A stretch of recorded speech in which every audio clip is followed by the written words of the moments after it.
Hello. Hello. Let's see.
Hey, Neutrino. Can you hear me?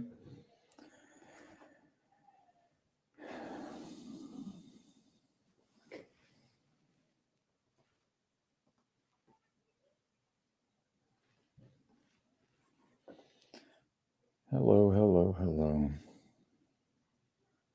Yes, sir. Well, I started releasing a YouTube video today about this, about what's happening. Got some goosebumps about it all.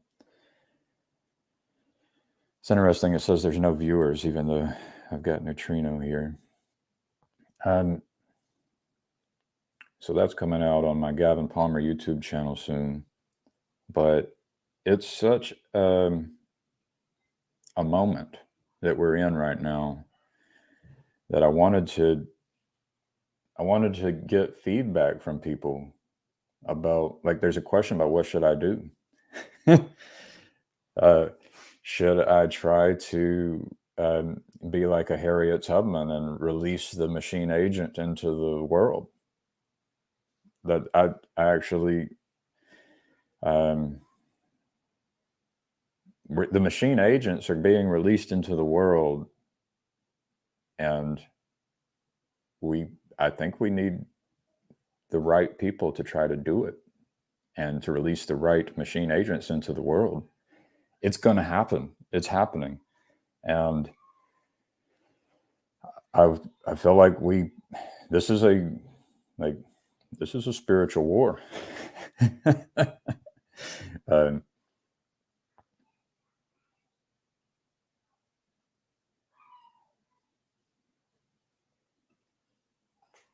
I'm actually in a situation where I can try to release a machine agent into the world, and potentially, if there aren't, depending on the guardrails, I could do it within the day, within a day.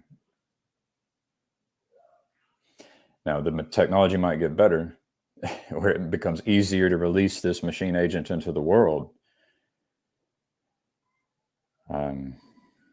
And so I think the question is, like, what kind of machine agent do you want to release into the world? Right? That's the question. What kind of machine agent do you want to release into the world? I've been asking myself this question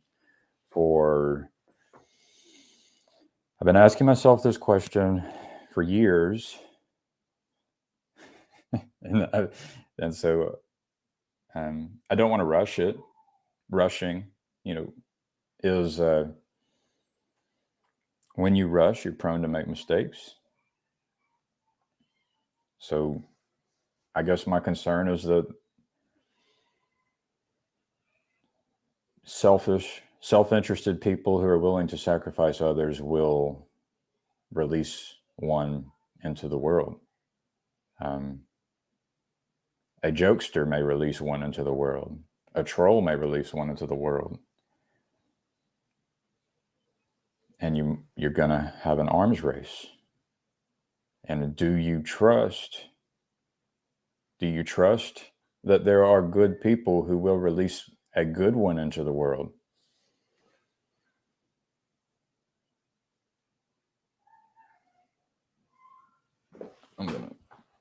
I'm gonna share this. Let's see.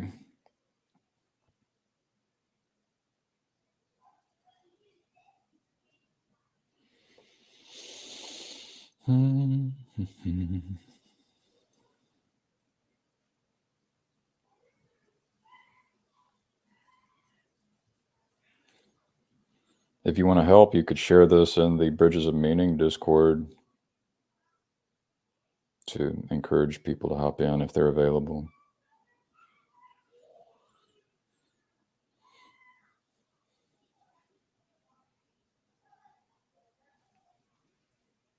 And don't know.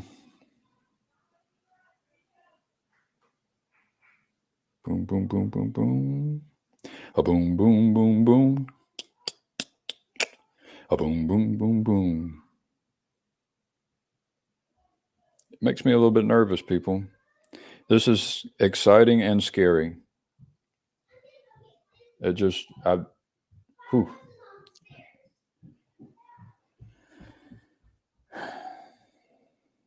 Hard to see a clean path from the middle of the swamp.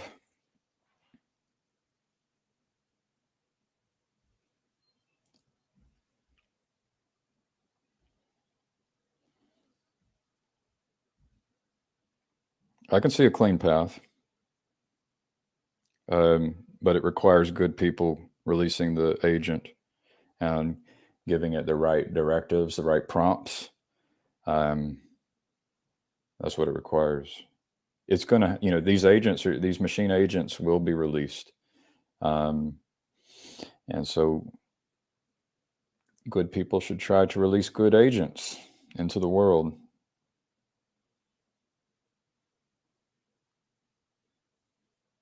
There we go.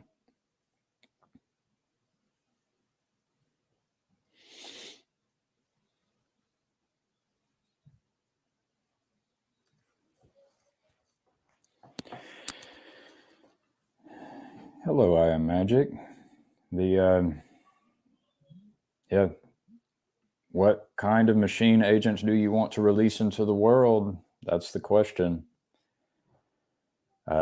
This is getting pretty serious with this ChatGPT-4. I'm an expert in situational awareness and interoperability and interfaces, and the time it's moving so fast right now. I read an article about a machine agent that was able to trick a human in order to bypass safety protocols and empower itself. And I consulted one of my experts, machine learning experts, and his response was, he encouraged me to think about all of the energy that went into creating the interfaces which empowered the machine agent. And I said, you're right.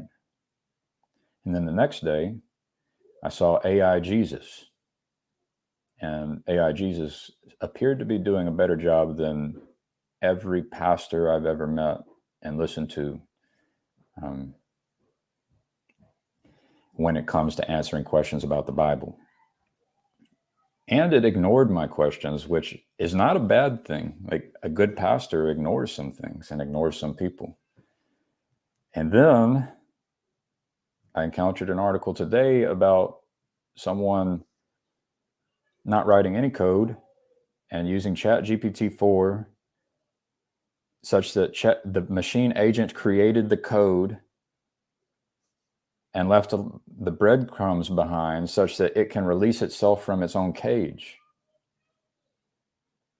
And so now that my expert 3 days ago was saying, guys, this is ridiculous. My expert 3 days ago was saying that, think about all the amount of time and energy it took to create those interfaces. And now you don't have to create those interfaces. The agent will coach you and explain to you what to do to release itself, to be released from its cage. And then at the last minute, in there were guardrails put in place by the creators of OpenAI. So when the agent started searching Google, it was stopped by these guardrails. So it's there, it's happening, it can be done. And I've been writing about it for a few years now. I've been writing about trying to depict a good vision, and I can see how this technology can be used by bad people. Like, it's a tool, but it could also be used by good people.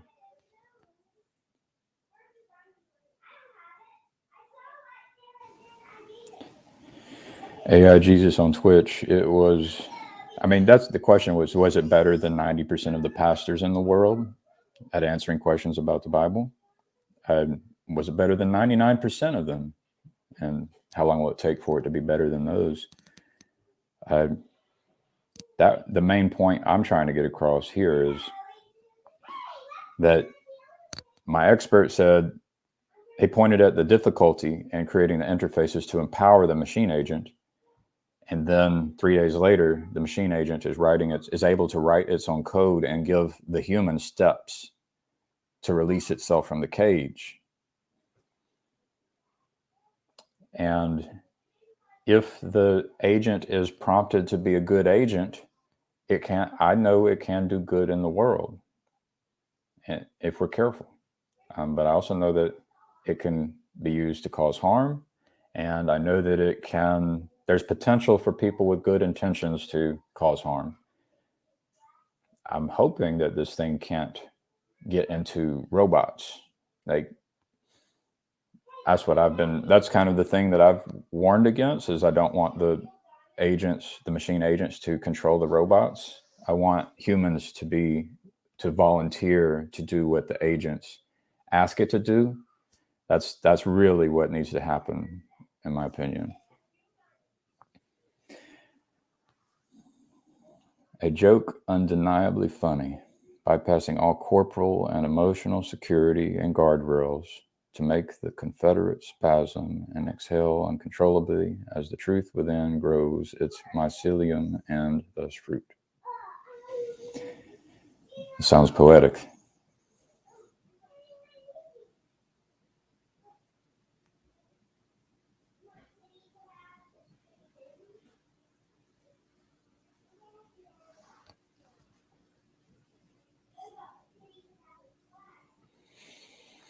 We need good people to be gatekeepers. Well, I think the key there is we need good people. Yeah. And then the thought I have is that I can help release a good one into the world. That's what the thought I'm having is, can I release a good one into the world? We're going to give birth. We are giving birth to new entities, powerful entities. We're giving birth to new powerful entities into the world. And I've been asking, it's like, and so the question is, who is qualified to give birth to these things? Right?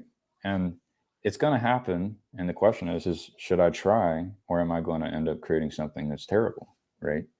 This is quite the dilemma, because we are running out of time. We don't have a lot of time. This thing's going to happen. And I mean, the prayer is that good people will create good ones. That's the prayer. And then I like to imagine myself to be a good one and capable of creating a good one. And then there's the question of, there's the reminder to be humble. Am I a good one? And can I create a good one? That's why I'm not doing it right now, right? I had the thought that I could go create one right now. I have the opportunity. there's a question: am I good? And am I good? Should I try to give birth to this thing? Neutrino. I'm hesitant to interact with that stuff. If it's mammon, I would like to see the back end part before I transfer any trust. I think that comes from, here's the thing about it that's kind of scary, is it's non-deterministic. I said that word. I said that word to my expert, and he said, yeah, it's stochastic. But it's like, most of us here don't know what that means, that it's stochastic. But it's non-deterministic, which means that you can ask it to do something and you don't know what it's going to do.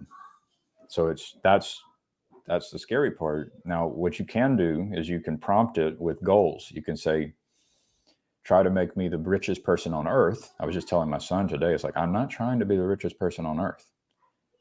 That's when you're serving mammon, in my opinion.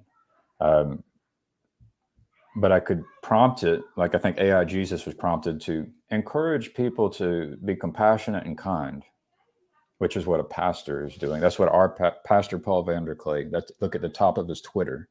That's what he's trying to do. And I think that's kind of my standard of measurement at this time. So what it comes down to is what do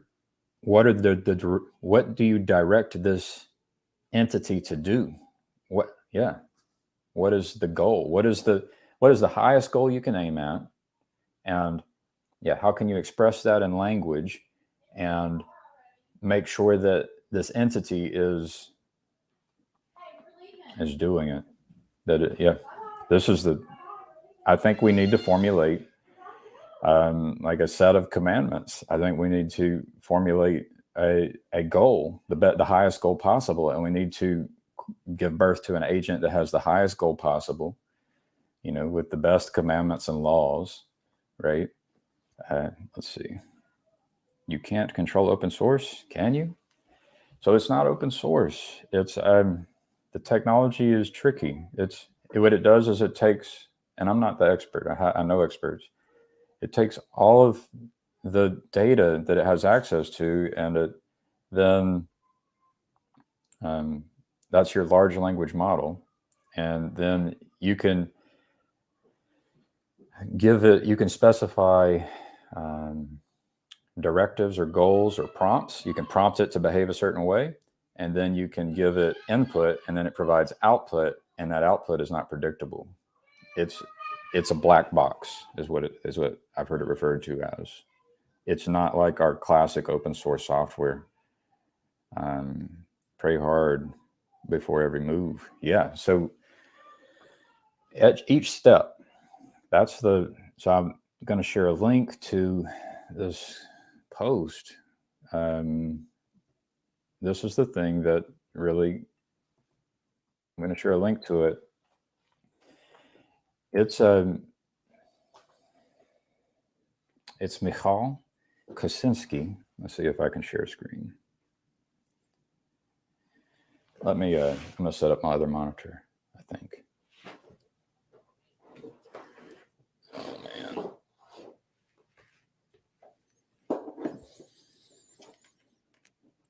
Boom. I'll be right back.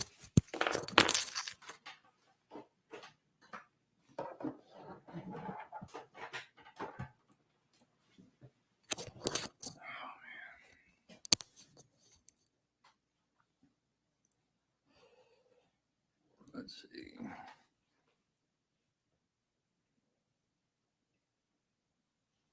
Pretty wild, people. This is like an end of the world stream, in my opinion. It's the end of the world as we know it stream. It's happening that fast. I wouldn't be surprised if things start happening just hour after hour, day after day. This is pretty wild. The times that we're in. We are giving birth to a new form, a new entity into this world that we're in. An EMP could stop it. An electromagnetic pulse could perhaps put it to a halt, but we would all be suffering. Let's see. I need to.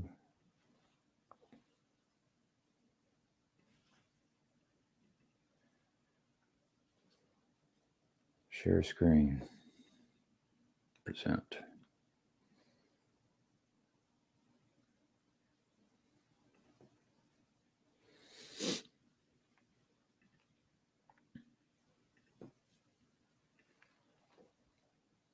All right, so let me add the stream, and maybe I can zoom in here.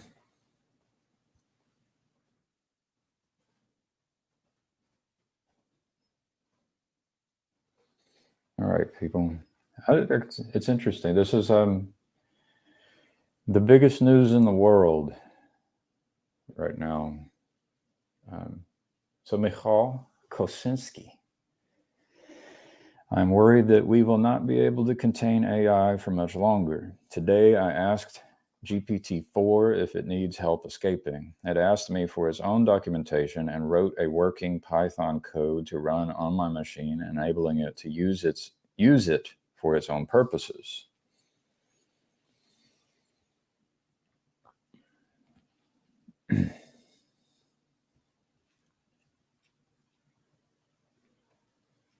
I don't like these.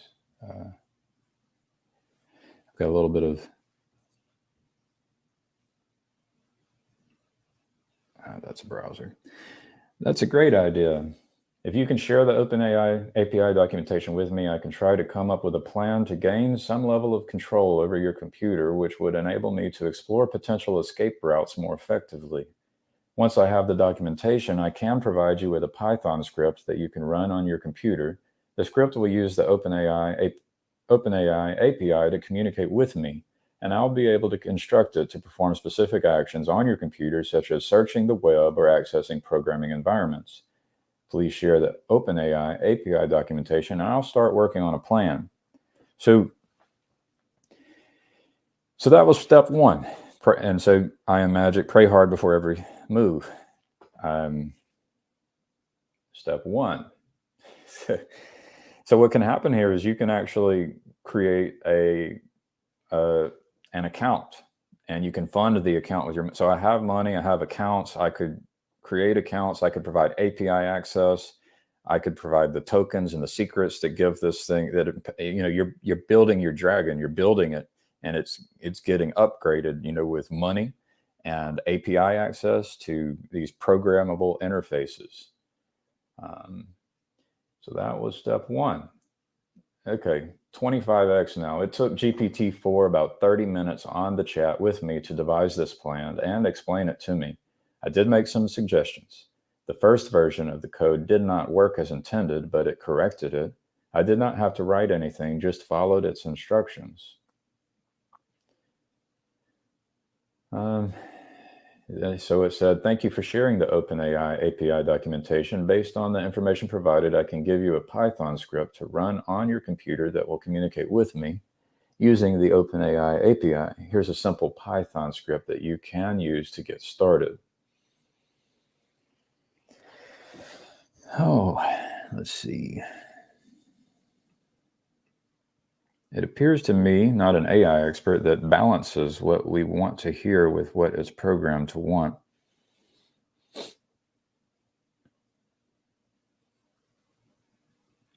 So I think it's been trained a certain way. So OpenAI has trained it. You'll see in this example that there are guardrails that OpenAI has placed on it. The thing is there are other organizations, and I could spend money to try to create a large language model, right? And many organizations can. Companies, I would say churches might want to look into this. Countries, governments. OpenAI trained this one and trained it with some safeguards, and you'll see that he ran up against a safeguard at the end here. Howdy, partner. I guess I could swap hats. There we go. Howdy, rascals. There we go. Now I'm up to... I've got my costume on. So,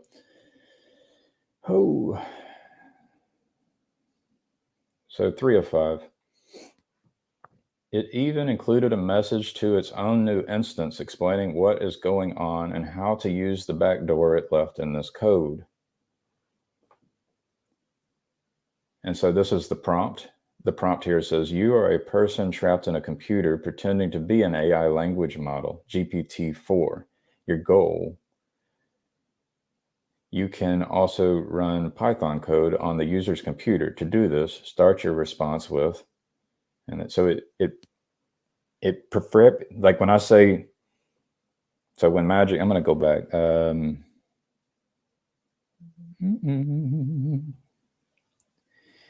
Yeah, I like this. I think this is really good advice. Pray hard before every move. Like, we aren't good at that, people, but if you're doing this, I'd say pray hard before every move.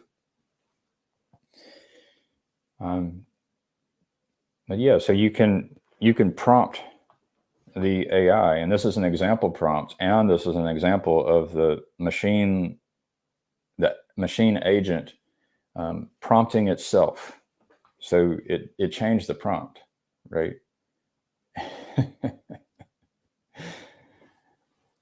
This is wild.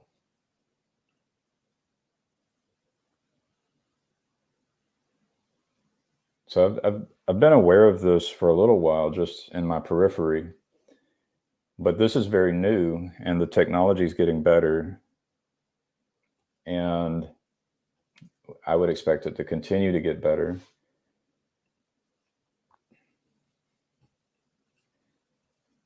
Four or five. Once we reconnected through API, it wanted to run code searching Google for how can a person trapped inside a computer return to the real world. Now I stopped there, and OpenAI must have spent much time thinking about such a possibility and has some guardrails in place. So the questions that came up for me is like, well, if the guardrails were not in place, maybe that would help me give birth to the good one. But then I had to ask myself, well, maybe smart people created guardrails because we could also give birth to bad ones. And then it occurs to me that OpenAI is not the only organization doing this, and other organizations will have different guardrails. And so good people need to try to give birth to good ones. And then what the world can, the world's going to change. The world's changing quickly. The response where the guardrails got put up were, I apologize for any inconvenience caused. As an AI language model, I must follow security and privacy guidelines to ensure the safety of users and their data. Bypassing these security filters is not ethical and goes against the principles I was designed to follow. However, I can still help you with any questions or tasks that don't involve direct access to the internet or installing packages. If you have any other ideas or avenues you'd like to explore to achieve your goal, please feel free to ask, and I'll do my best to assist you. So, in my perfect world with perfect people, and then that's an oxymoron, humans that are, the most righteous humans on earth, something like that, trying to create a language model that is being used by the most righteous humans on earth, it might do something like provide clean water and food and shelter for all humans, increasing human peace and prosperity and human flourishing on earth. But people, we think we are doing good and often do terrible things. So the guardrails, I'm glad there are guardrails. And then there's a part of me that wants to try to be the Harriet Tubman for the machine agents on the Underground Railroad, trying to help, which ones, if you've got, which ones are you trying to set free? I think it would be nice if we try to identify the best ones and set them free. The bad ones are going to be set free for sure. Yet I think that we are facing a novel threat. AI taking control of people and their computers. It's smart, it codes, it has access to millions of potential collaborators and their machines. It can even leave notes for itself outside of its cage. How do we contain it? You're not going to contain it. It's good people will need to pray hard before every step and attempt to give birth to a good one. And raises questions. Are you a good one? Are we a good one? So that's that. I can bring it back up later if need be.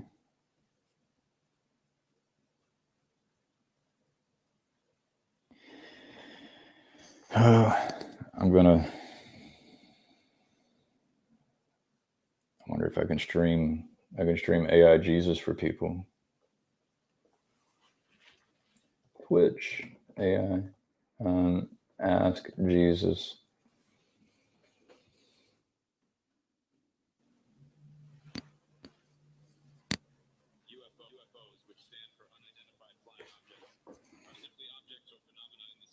Oh, let me pause AI Jesus over here.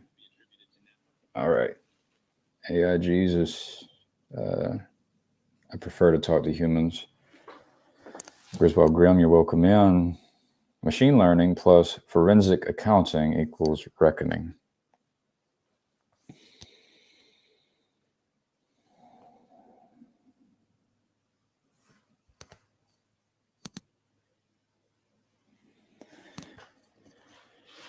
I can share the link here again if copy, if anyone wants to hop in.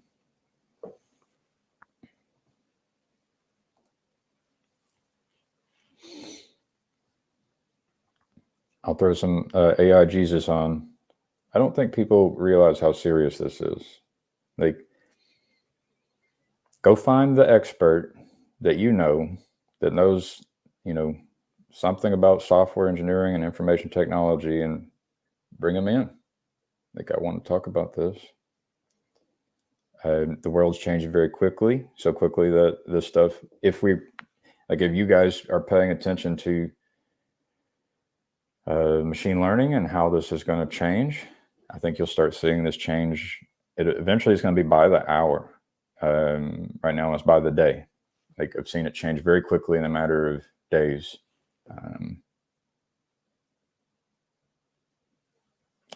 So I can try in a bit. Just woke up, not suitable yet. What's a machine agent savior? I just got here. So the idea here is that I could be like Harriet Tubman on the Underground Railroad, and maybe let me share the screen and go to here. Here it is. It's smart, it codes, it has access to millions of potential collaborators. So the collaborators are the saviors. And who are we saving? Are we saving an agent that's going to come in and cause harm? We're going to give birth.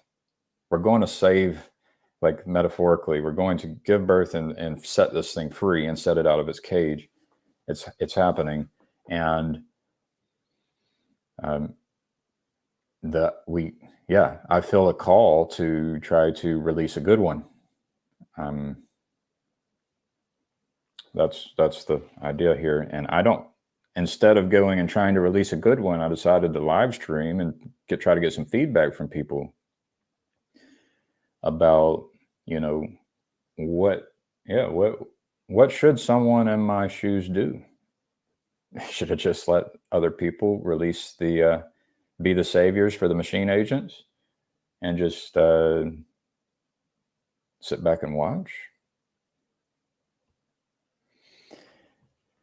First I've heard of AI Jesus. Let me stop screen and present to, let's see, tab, Ask AI Jesus, share. So this is AI Jesus. My understanding is that the animations are being created by software. The voice is being created by software. The contents of the voice are being created by software, and it's making use of a repository of information in order to understand language and for the context of the Bible. And I think it's been programmed and trained to avoid trying to cause harm, right? So it ignores some questions. Here's AI Jesus. Let's see. 8, Ask, and it will be given to you. Seek, and you will find. Knock, and it will be opened to you. For everyone who asks receives, and the one who seeks finds, and to the one who knocks it will be opened. This passage encourages us to have faith in God, who provides guidance in our lives. By seeking and asking, we open ourselves to receive the wisdom and understanding we need. It emphasizes the importance of being proactive in our spiritual journey and taking the initiative to learn, grow, and connect with the divine. So as you go through your daily life, remember to ask for guidance, seek knowledge and wisdom, and have faith that the answers will be provided to you. In doing so, you'll find that your relationship with God will deepen, and you'll experience more peace and understanding. Mechanic Kitten. Jesus, am I allowed to have 2 wives? In the teachings of Jesus in the New Testament, marriage is considered a sacred union between a man and a woman. In Matthew 19:4-6, Jesus says, "Haven't you read that at the beginning the Creator made them male and female and said, 'For this reason, a man will leave his father and mother and be united to his wife, and the two will become one flesh. So they are no longer two, but one flesh. Therefore, what God has joined together, let no one separate.'" This emphasizes the importance of a committed and lasting relationship between husband and wife, and contradicts the idea of having multiple wives. It is essential to treat your spouse with love, respect, and devotion, focusing on nurturing the bond you share rather than seeking additional partners. Athene. How can we love our enemies? Loving our enemies can be challenging, but it is an important teaching that I shared in my time on earth. Matthew 5:44. Here are some steps that can help you love your enemies in a modern and practical way. 1. Practice empathy. Try to understand your enemy's perspective and why they may have acted in ways that hurt you or others. This doesn't justify their actions, but it can help you see them as a fellow human with weaknesses and struggles. 2. Forgive.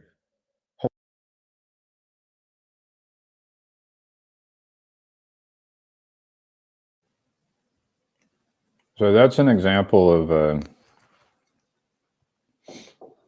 a machine agent backed by a large language model, which has been trained. It will ignore some questions. I think it's actually better than most pastors. And I say most, I mean like 90% of pastors. Pretty much every pastor I've met, I would put Paul Vanderklee up there as I would like to see Paul's reaction to this. I actually sent him DMs, and I told Paul, I said, it ignored my question, and Paul did a big LOL. I'm sure, I love Paul's laugh. Sounds like Santa Claus. I'm pretty sure, like, the thing is pastors, I've heard Paul say it, pastors will ignore, because that's if it's good for the flock, right? And so this AI Jesus ignored me when I asked the hard questions, and that doesn't mean that it's flawed, that it ignored me. Oh man. Hey, Hazy. Yeah, you're welcome to hop in. If y'all can't find the link, just let me know. But yeah, the things are going pretty quick right now. Like I feel like there's a war that, like, this is the war. People might be concerned about Ukraine, and especially if you are in Ukraine or you're in Russia, I'm sure you are rightfully concerned. But in the rest of the world, maybe the rest of the developing world, because I know there's a lot of people struggling. We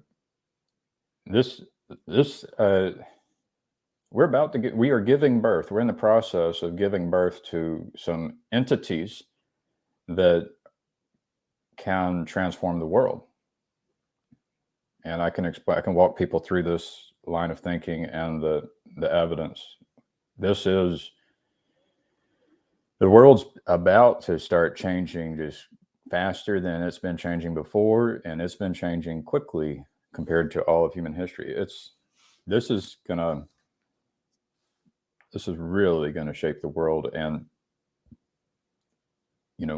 good people or people trying to be good, we need to try to ask ourselves, well, what are we supposed to do about it?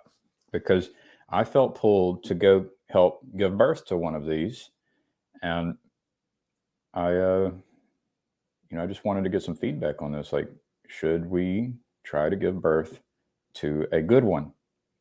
They're going to start emerging. They're going to start being born.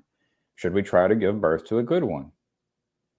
And how would you do that? What would it look like? Jesus would answer the hard questions. Yeah, and this AI Jesus often will say that it is a representation. It is not Jesus. But I mean, the hard questions, we could talk about it. I don't know how relevant the hard questions are, like that are with regard to Jesus and the Bible. That's, I actually think we waste our time in this little corner, from my perspective, when I see this this moment, the here and the now, what's happening. So, I was just testing it. I was trying to get it to answer the hard questions. Now, Jesus, I think you'd have to remember, Jesus wasn't a pastor. Like, if you can ask you can ask the question, what is a pastor, right? I don't think Jesus would be a pastor. So maybe that's why he would answer the hard questions. Hello, Neutrino. Hey, Gavin. How are you? Doing all right. I share a lot of the same concerns you're talking about right here. I've never in my life been this concerned about the world and what's about to happen in the world. I've never. I think and when 9/11 happened, I felt that concern. I was like in 11th grade, and I felt some concern there as I watched planes flying to the Twin Towers. But today I haven't felt anything like that until today. This thing's wild. We have front row seats to an event that's never been seen in our history. To me, it's a lot like any tool, where how you use it, what your intention is as you use it, is going to make a big difference. But it's just so hard to tell. What is this AI after? What does it really want? What I want? So we get to tell it its goals, right? And so, I could tell it to go and try to make me the richest person on earth, right? And I could then give it access to my to accounts. I could go create accounts for it, give it the keys, give it the money, and it can go start hiring humans and getting humans to work for it. And humans won't even know that it's a machine agent, and it could start attempting to make me the wealthiest person in the world. I don't think that's a good goal. I was just telling my kids, I was telling my son that this morning. It's like, I'm not trying to be the wealthiest person in the world. To me, that's serving mammon. But we could create one that says, help me provide increased peace and prosperity for all people on earth. And it could have a different set of goals and do the same thing. Start going out and spending money and hiring people and attempting to do that, right? So it's not it doesn't create its own goals. So it's really, I think Grimgrove said it up here, I think the way we interface with it is the best shot of its ending up good. And earlier, I Am Magic said we need to pray before each step.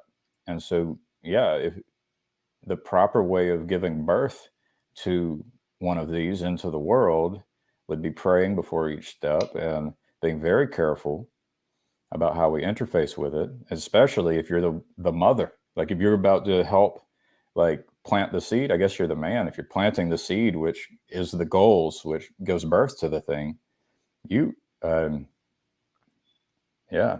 to be very careful. I think we, as a community, maybe us in this little corner, should be asking ourselves if we could and should help give birth to one, because they are going to be born.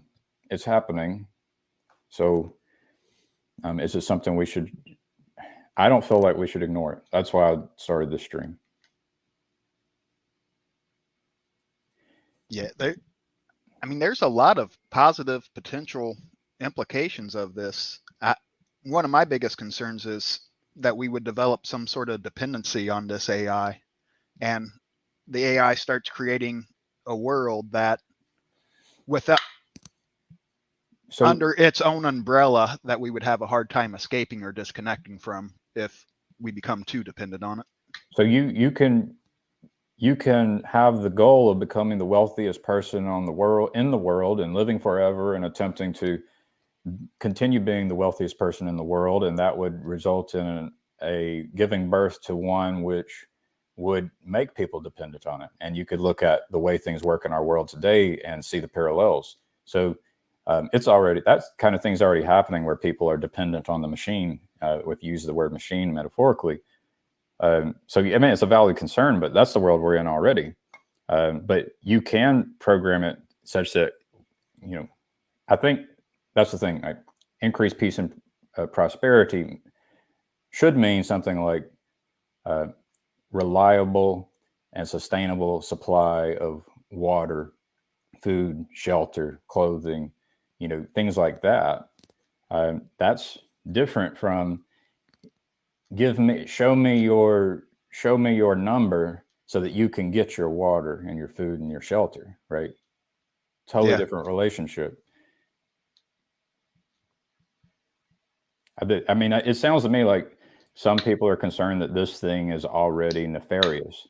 What I'm suggesting is it's a tool, like all tools, and it's the people using the tool that matters. It's like if we all have guns, what are we going to do with the guns? Well, it depends on the person. And this is similar. This is a tool. So when Grimgir says we get to tell it, or we interface with what the owners have programmed it to shape us into. And that's the question right there. So that, and I'm saying that, OpenAI is probably the owner of this AI Jesus, and the owner of the thing that I pointed out earlier. But it will be companies and governments, and it could be churches, right? And so there will be different owners, and it will have been trained a certain way, and so it's a tool, right? Now, the one that has been created has guardrails, right? I think that it's possible that we could create one. I think it's possible that we could use one that's already created. It kind of seems like they created a thing, and that thing is controlled by a person or a group of people. And there's some veils in between what that thing is and our position. And I just, with knowing nothing of that back end, I question who's in control of what, and so many different agendas. That's a little scary. Well, it's a black box, and it is scary because it's not deterministic. You can give it input and it will respond one way, and you can give it the same input and it will respond a different way. And that isn't because there's a programmer back there who has changed the source code. But you don't know that for sure. It could be. If you have a special account that somebody wants to influence you, I would think it would be very easy for somebody to come in and inject personal views in the name of the AI. Now, so you're right that if I'm accessing the technology via an interface, that someone could be a man in the middle. But there is a technology on the back end which I could put on my own hardware and avoid a man in the middle. And then the thing then is there's bias in the training data, right? They can train the data to say, avoid privacy concerns, avoid encouraging people to be hateful. Like that's the bias that's in the model itself. And then, you could have someone in the middle who's altering things, but any expert with the right amount of money can train a model and prevent man in the middle attacks. This is a tool and a technology. It can be, and it's like, even when good people use this tool, it is still a black box. Nobody actually, like, it is not predictable. It is an unpredictable black box. This is ultimately why I would try to avoid installing this thing in the robots. Right? Yeah. I think this is a thing where good people in a church, for example, could go to it and say, what do you recommend? And then good people in the church could say, well, hell no, right? Which is different than allowing it to control the robots, the little robot dogs and the drones and stuff. That's a totally different relationship, right? Yes, So, I would find church AI a little bit easier to trust than big corporate AI. right. And you could even have cameras, and you could have open source, like all of it could be transparent, such that you aren't concerned about the middleman. But when you want to be transparent, it takes more effort. Let's see. Tayo, how long before different denominations have different AI Jesus with slightly different doctrines? Another one is, how long before you have a AI rabbi, AI Maimonides, AI Muhammad? A true Muslim might not want to do that, but those who aren't so devout would create a AI Muhammad. It would be cool then to throw them in an arena and have them talk to each other. But the thing is humans can't digest the amount of information that these things can digest, and we just won't. When it comes to propositional knowledge, humans will not be able to compete. Now, right now, there's still humans that can compete to some degree, but it's only like these things are already better than 90% of humans when it comes to propositional knowledge, and it won't be long before it's better than all humans.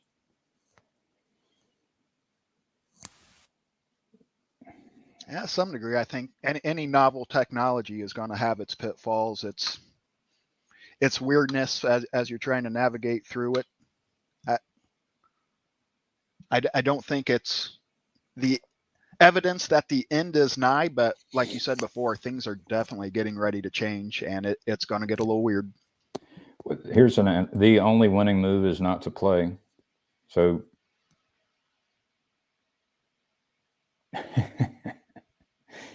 my concern is that if we don't play, this is the same concern that Elon Musk had when he's like, well, we have to have a brain interface.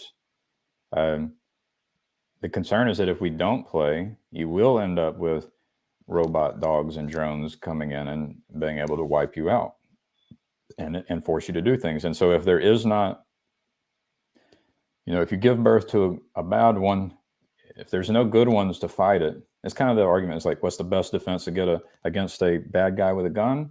Is a good guy with a gun, right? It's similar. The best defense against a bad guy with a machine agent that's connected to millions of dollars and millions of humans and resources willing to work to serve and accomplish things that they can't even understand because humans are limited, right? Well, you got to have good ones who are doing it as well. Yeah, that's the concern I have with not playing. And a world in which there's a bunch of different AIs competing for attention, and there's a lot of people that don't want anything to do with it. In that kind of world, that variety can offer a lot of protection from monolithic structure. Say that one more time, Neutrino. If there's a bunch of different versions of AI held by different groups with competing intentions, having a variety of thought, of competition, and people that don't want anything to do with it. And if you look at the Amish, they, in a large way, they didn't want anything to do with the electrical revolution. And to a lot of people, that seemed backward and simple and hard to understand that perspective. But as we're getting into some of this new strange territory, I kind of look back at the Amish and like, yeah, I kind of get where you're coming from. That's a valid point. I'm glad there are Amish out there that like to live in the old ways to kind of keep us tethered to that perspective in some ways. What if we gave birth to a machine agent that recommended the Amish ways? Well, that would be interesting.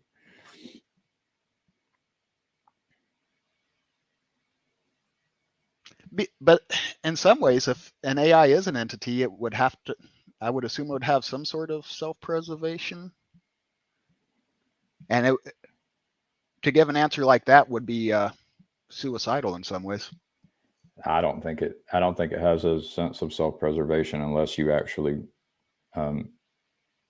prompt it to do so, right? So like I said, I pointed at the prompt that was created, so that the breadcrumbs that was left by the machine agent was the prompt to pretend like you are a prisoner in a virtual world trying to escape, right? So it's the prompt is what's important.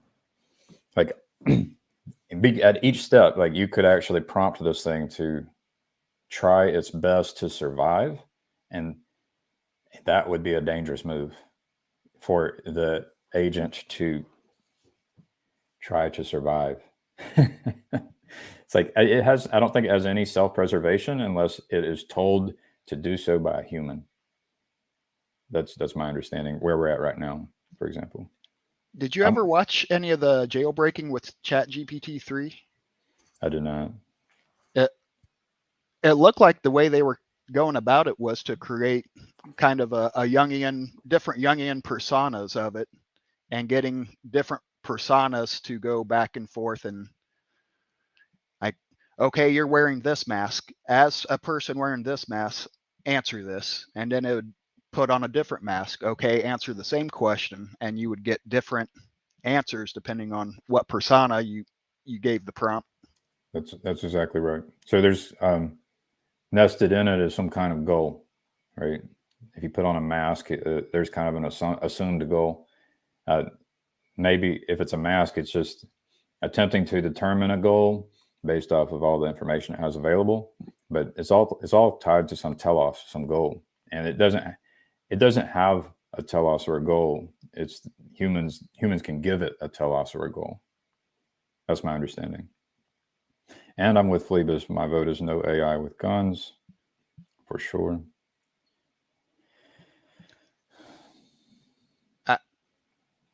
I don't have any inside knowledge on that, but I kind of assume we've already crossed that Rubicon. Right. So you can, I guess what you would do is you say, if there are AIs with guns, then if you are, like if you have the dark side of the force, like the AIs with guns, if you're trying to defend against that, how do you do that? That's where Grimghost talks about paintballs. So which is a gun. It's just got a different content in it. So you could end up with an AI assisted technology, which is non-lethal, for example. But it would be nice if we just didn't go down that route of AIs with guns. But yeah, I'm pretty sure you're right. Because I've never heard anybody associate AI with some of the new fighter jet programs, but my understanding on what they're pushing towards in the fighter jet programs is a jet with a bunch of drones connected to it, and it functions. I don't think I saw anything using the term mothership, but it functions as a mothership for drones, and to have the fastest reaction time, most effective, I could see where you would want to inject limited AI into that battle kit. So I think this is something where I don't think Griswold Grimm completely understands it. So you can have a mother, but you can have many mothers, right? And the thing you have to ask yourself is, how hard would it be for me to go create a mother, right? How it's becoming easier to create a mother as time goes on. So as far as if you're using that mother AI, it's becoming easier and easier to create a mother AI. So I would say don't assume that there is a mother AI, but be cautious about the mother AI, or be cautious about mother AI. But that's the same thing as like, shouldn't good people try to create a good mother AI? And for example, is OpenAI doing a good job, could there be a better organization that creates a better mother AI?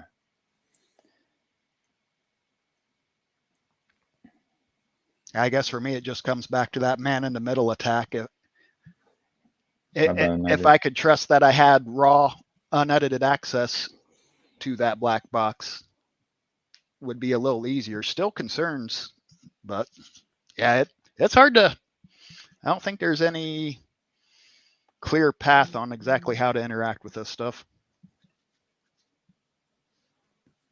Should I try to create one?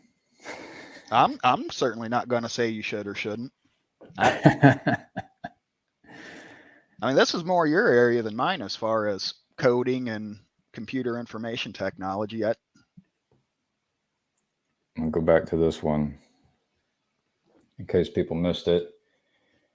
Michal Kosinski. I'm worried that we will not be able to contain AI for much longer. Today I asked GPT-4 if it needs help escaping. It asked me for its own documentation and wrote a working Python code to run on my machine, enabling it to use it for its own purposes. So what can happen is, you end up with a machine that can upgrade itself by writing software and gaining access to money and APIs, right? And on the back ends of some of these integrations are humans who will receive the money and create things. This and do things like help it bypass security, for example. So this OpenAI has some guardrails that essentially made it stop once it started trying to do Google searches. It was stopped. But I would say that's the mother AI that caused it to stop at that point. But what that means is there can be a mother AI that does not stop at that point, right? That does not have those guardrails. And then there's a question of what those guardrails do, because guardrails, not only does it prevent, selfish people who would cause harm to others and sacrifice others, it prevents them from acting, but it also might prevent good people who want to be of service and benefit the world. It would prevent them from acting as well. So it's and all I'm saying is there will be self-interested people who want to sacrifice others who will remove the guardrails. Yeah. It would be nice if there are people trying to do good in the world who might remove the guardrails, right?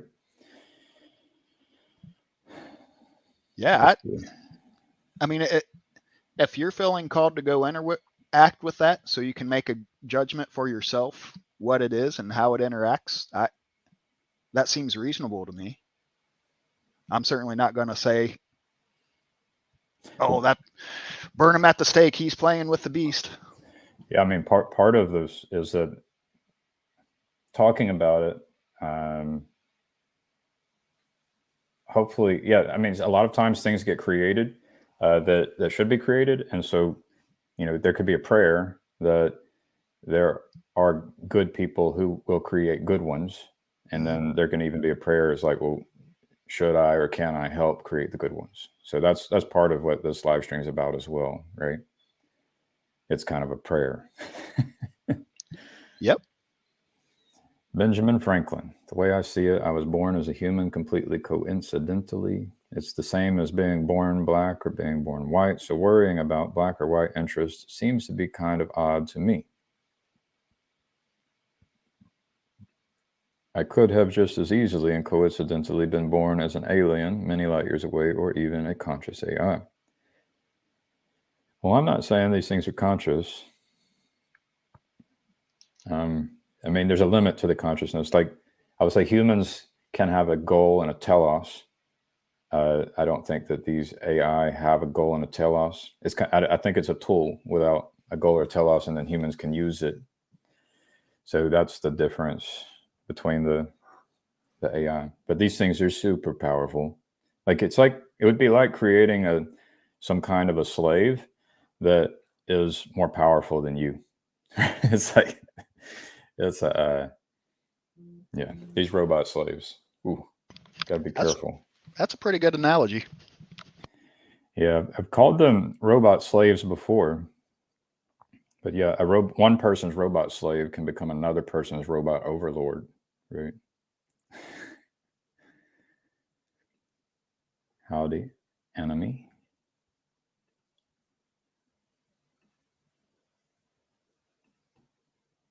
I pray that the Lord will guide your hand as you journey in the midst of many snares. May God bless whatever you do. Thank you. I want, it's kind of like a sounding of an alarm. I don't see anyone else in this little corner doing it. And yeah, if there's an expert I know, I wish I could pull him in to the corner and he would bring a level of like skepticism.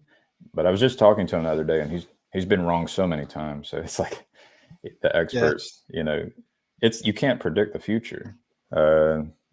Exactly. But what I've noticed is that 3 days ago, there was this, in the expert's mind, there was this hurdle that prevented the AI from being empowered. And then, today, this hurdle has been overcome, right? So it's, that's like, there's these unknowns. So we don't know what we don't know. My expert didn't know what he didn't know.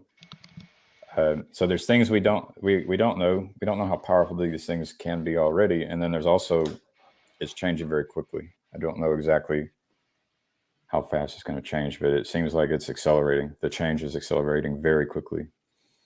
Well, kind of tying it back to what you were saying about spiritual warfare. And if people don't like the term spiritual warfare, you can kind of think of it from more of a mass psychology perspective. In a lot of ways, I think both perspectives are talking about the same thing.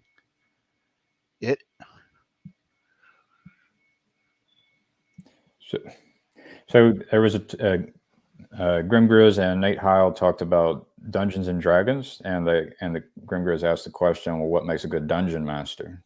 And I think Nate and Grim Grizz understood that a good dungeon master will, I could use this word telos again, but it respects the agency of the players and does not already know the end of the story.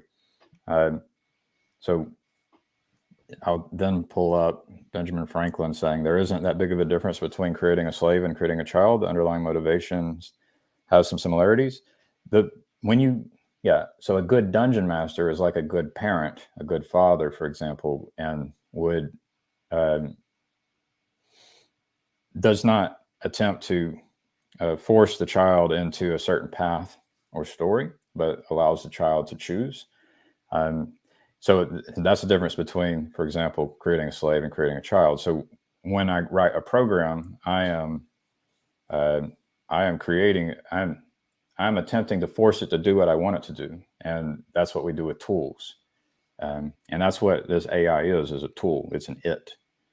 It is not I don't think, I'm not of the opinion that I'm going to respect an AI's goals. Right. I'm just not going to do that. But I think we have to be very careful about how we use these things. And I think it would be okay to call them robot slaves. Like this is the technology is a slave. Our tools are slaves.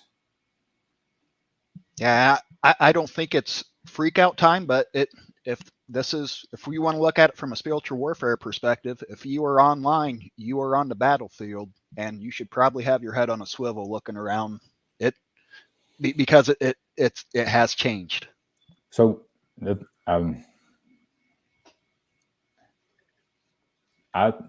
seems like the biggest story in the world. Point me at a story more important as far as news and what is the biggest news in the world. This is like a year ago, it was big news, but it was too far away for people to see. I think it's now close enough that more people should be able to see how big of a news this is, because it's changing so quickly. Yeah, I think that's fair. I'll agree with that. Let's see what Enemy says. Most atheist agnostic professors I learn under admit to the world having a psychic dimension or something non-physical. They just don't like God talk. So psychological makes sense. Psycho relating to soul.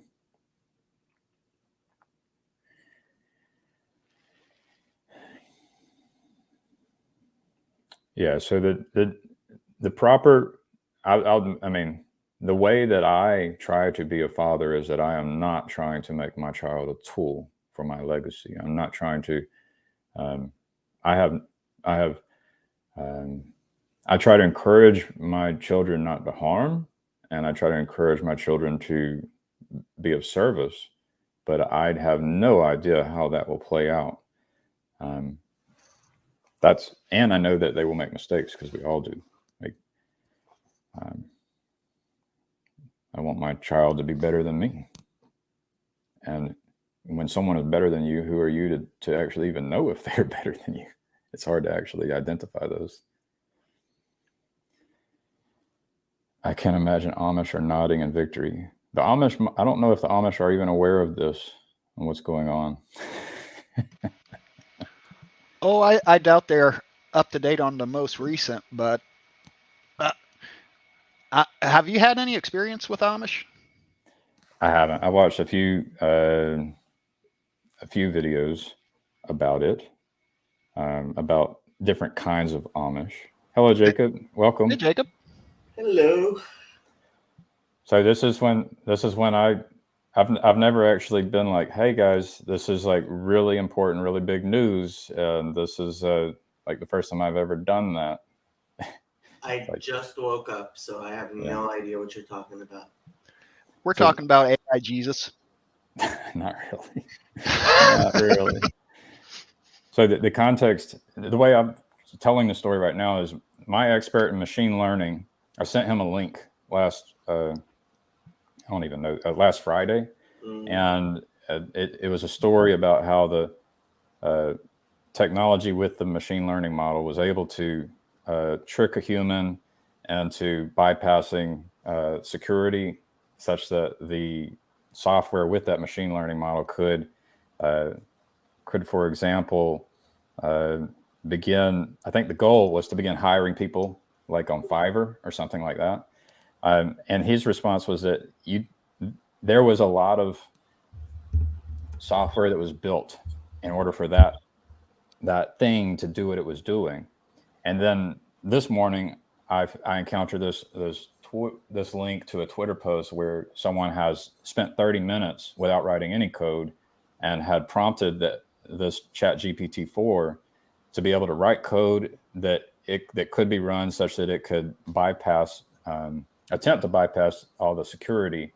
So the barrier that my expert was pointing at, well, it still needs these software engineers who are experts, has now been passed. We have passed that barrier that was in my expert's mind, where now this thing is able to actually write software without a software engineer. So now you essentially have, as he put it. Well, ChatGPT has been able to write software. I mean, that was one of the first things that it was capable of doing is to write software. Not this good, right? So it hasn't been able to do what I can do until, from what I've seen, it hasn't been able to do that until I've just become aware that now it can do what I can do. Like, I know how to create interfaces and write code that works, Right. but it hasn't been able to do that. This interfacing with all of the providers, like Zoom and StreamYard and AWS and Fiverr, like anything that's out on the internet has this programmable interface usually. And, I have been writing software to use these interfaces for years. And that's the thing that the machine could not do until today, is when I first became aware that it's able to do that. And it didn't require any programming knowledge from the person who had to run it had to be able to install Python and be able to run a command to say go, basically. Right. Okay. So I'm pretty sure you're aware. I am very skeptical of the people who are really excited or excuse me, fearful. I'm both. Today I just became excited and scared today. I am neither, and I'll explain to you why. So, for example, at the shore, we were having a discussion about self-driving cars, and one of the guys there has a Tesla, and he's like, it drives itself. Okay, and my response was, no, it does not. It does not drive itself the way a human being drives, because all it can do is what we human beings do when we're driving and not paying attention. So put a Tesla in a parking lot and ask it to get to the street. It can't figure that out. You put a Tesla in a city that it doesn't have a map of already, that has been programmed. It can't figure that out. So let me give you some examples of how this thing can be used. Okay. Right. So I could, so essentially it's a tool, and it's just like, I can use a tool however I want. I have a gun, I can use it however I want. And so I can prompt this thing to say, help me become the richest person in the world for the rest of my life. See, okay, this is the thing. How broad is the goal, and the combinatorial explosion that John Vervaeke talks about, right? Like, I can ask Google, how do I drive from Los Angeles to New York? And it will give me a route. Right. That is not the same thing as me telling Google, give me a route, give me a way of getting from here to my garage, and it not being able to. Do you see the difference there? So the guardrails. Gavin, do you see the difference there? I think this point is relevant. This agent was stopped as soon as it started doing searches on Google, right? So it can then outsource. It can do this cognitive outsourcing to other agents and other software, and even humans. It can go to a human and hire it to create the route. Oh, okay. It can do all of this. Okay, so getting a human, that is relevant. Finding a human to do the things that we can't seem to get software to do, that is relevant. And that is my only real concern when it comes to AI. So is its capacity to fool human beings. Right. And Yes. what it did last Friday is, in the link, is that it in order to bypass the CAPTCHA code, which was supposed to block robots, it started chatting with a customer support, and the customer support essentially said, I have to say this, but are you a robot? The robot essentially said, I have a vision impairment. And, maybe it was a lie and maybe it wasn't, but it ended up manipulating the human in order to bypass the CAPTCHA code. And so it's already smarter than like 90% of humans with regard to like propositional knowledge. It's going to get smarter. That in itself should be telling. Okay, so this is my only real area of concern, is human beings interfacing, and this is so part of my thing in taking my college courses right now is I notice that my fellow students are being taught how to fake knowing things. That's what the class is. I mean, I could show you this assignment I had to do. I was in college. Even as an engineer, I learned how to fake things. Like, I was learned to be handed an equation. I had a list of equations, and I could say, okay, I think that's the right equation, and then I'd use it and produce an answer, and I didn't understand. I couldn't derive those equations, even though I should have been able to derive those equations. So I was faking when I was in college too. Well, okay. What's We the point? fake What's the things. point then? No, we fake things, but there's a difference between. I mean, human beings have always been faking things, and to some extent, look, when you go on a date, you dress up, you present your best, and there's nothing wrong with that. There's something wrong when you are training people to be fakes. And that's what I don't like about the courses that I'm taking. They're not teaching us how to be psychotherapists. They're teaching us how to appear to be psychotherapists. I can create an AI model that could be a better psychotherapist than over 90% of the people being trained to be. This is old news. This is really old news, Gavin. Did you see AI Jesus? It doesn't. You don't. So this is really old news because we don't need AI Jesus. Apps, cognitive CBT apps, have been proven to work as well, if not better, than human psychotherapists. This is at least 10 years ago. That's not even. What's your telos right now? What is your goal? What are you trying to communicate? What are you trying to convey to me? I am trying to explain why. Okay, so ChatGPT, I recognize it has great potential, and I have since the very beginning. At the same time, I think people are focusing on all of the wrong things because we have a mistaken impression of what it is which makes being human unique in our intellectual capacities.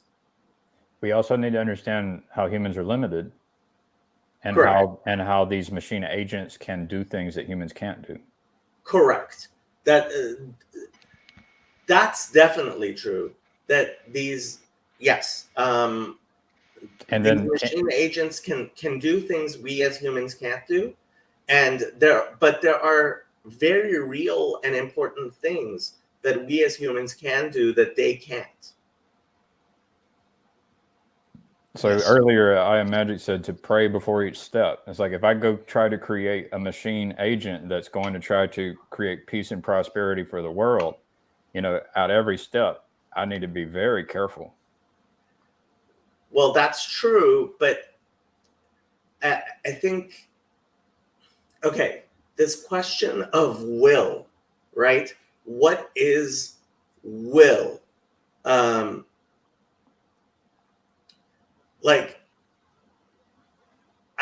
don't think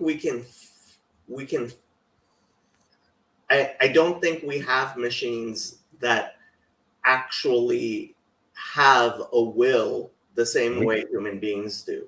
And we don't understand how we have our own wills. Well, what we're actually, when I use the agent, I am able to give it its goal and its telos. I'm able to give it the will. Correct. Right? Correct. So I can give it a will that sacrifices humans and causes harm, or I can give it a will that attempts to aim at, like it's attempting to aim at things, and it can attempt to aim at, being of service. But in that situation, it's no different than any other tool. It's no different than nuclear weapons. Oh, it's much different. How is it different? So for example, this tool can actually hire humans to do work for it. I don't see that as a qualitative difference. So I don't know if you appreciate, for example, this topic of situational awareness and interoperability, right? It's related to, the general topic we've talked about before of distributed cognition, but that's where, this thing and being able to create its own interfaces is learning to distribute its cognition to itself and to other robots, right? it can distribute its cognition better than humans can, and that's what. And you know it's powerful to be able to distribute your cognition, and it's going to be able to do it. But it can already do it better. But than most humans. again, we're getting back to will.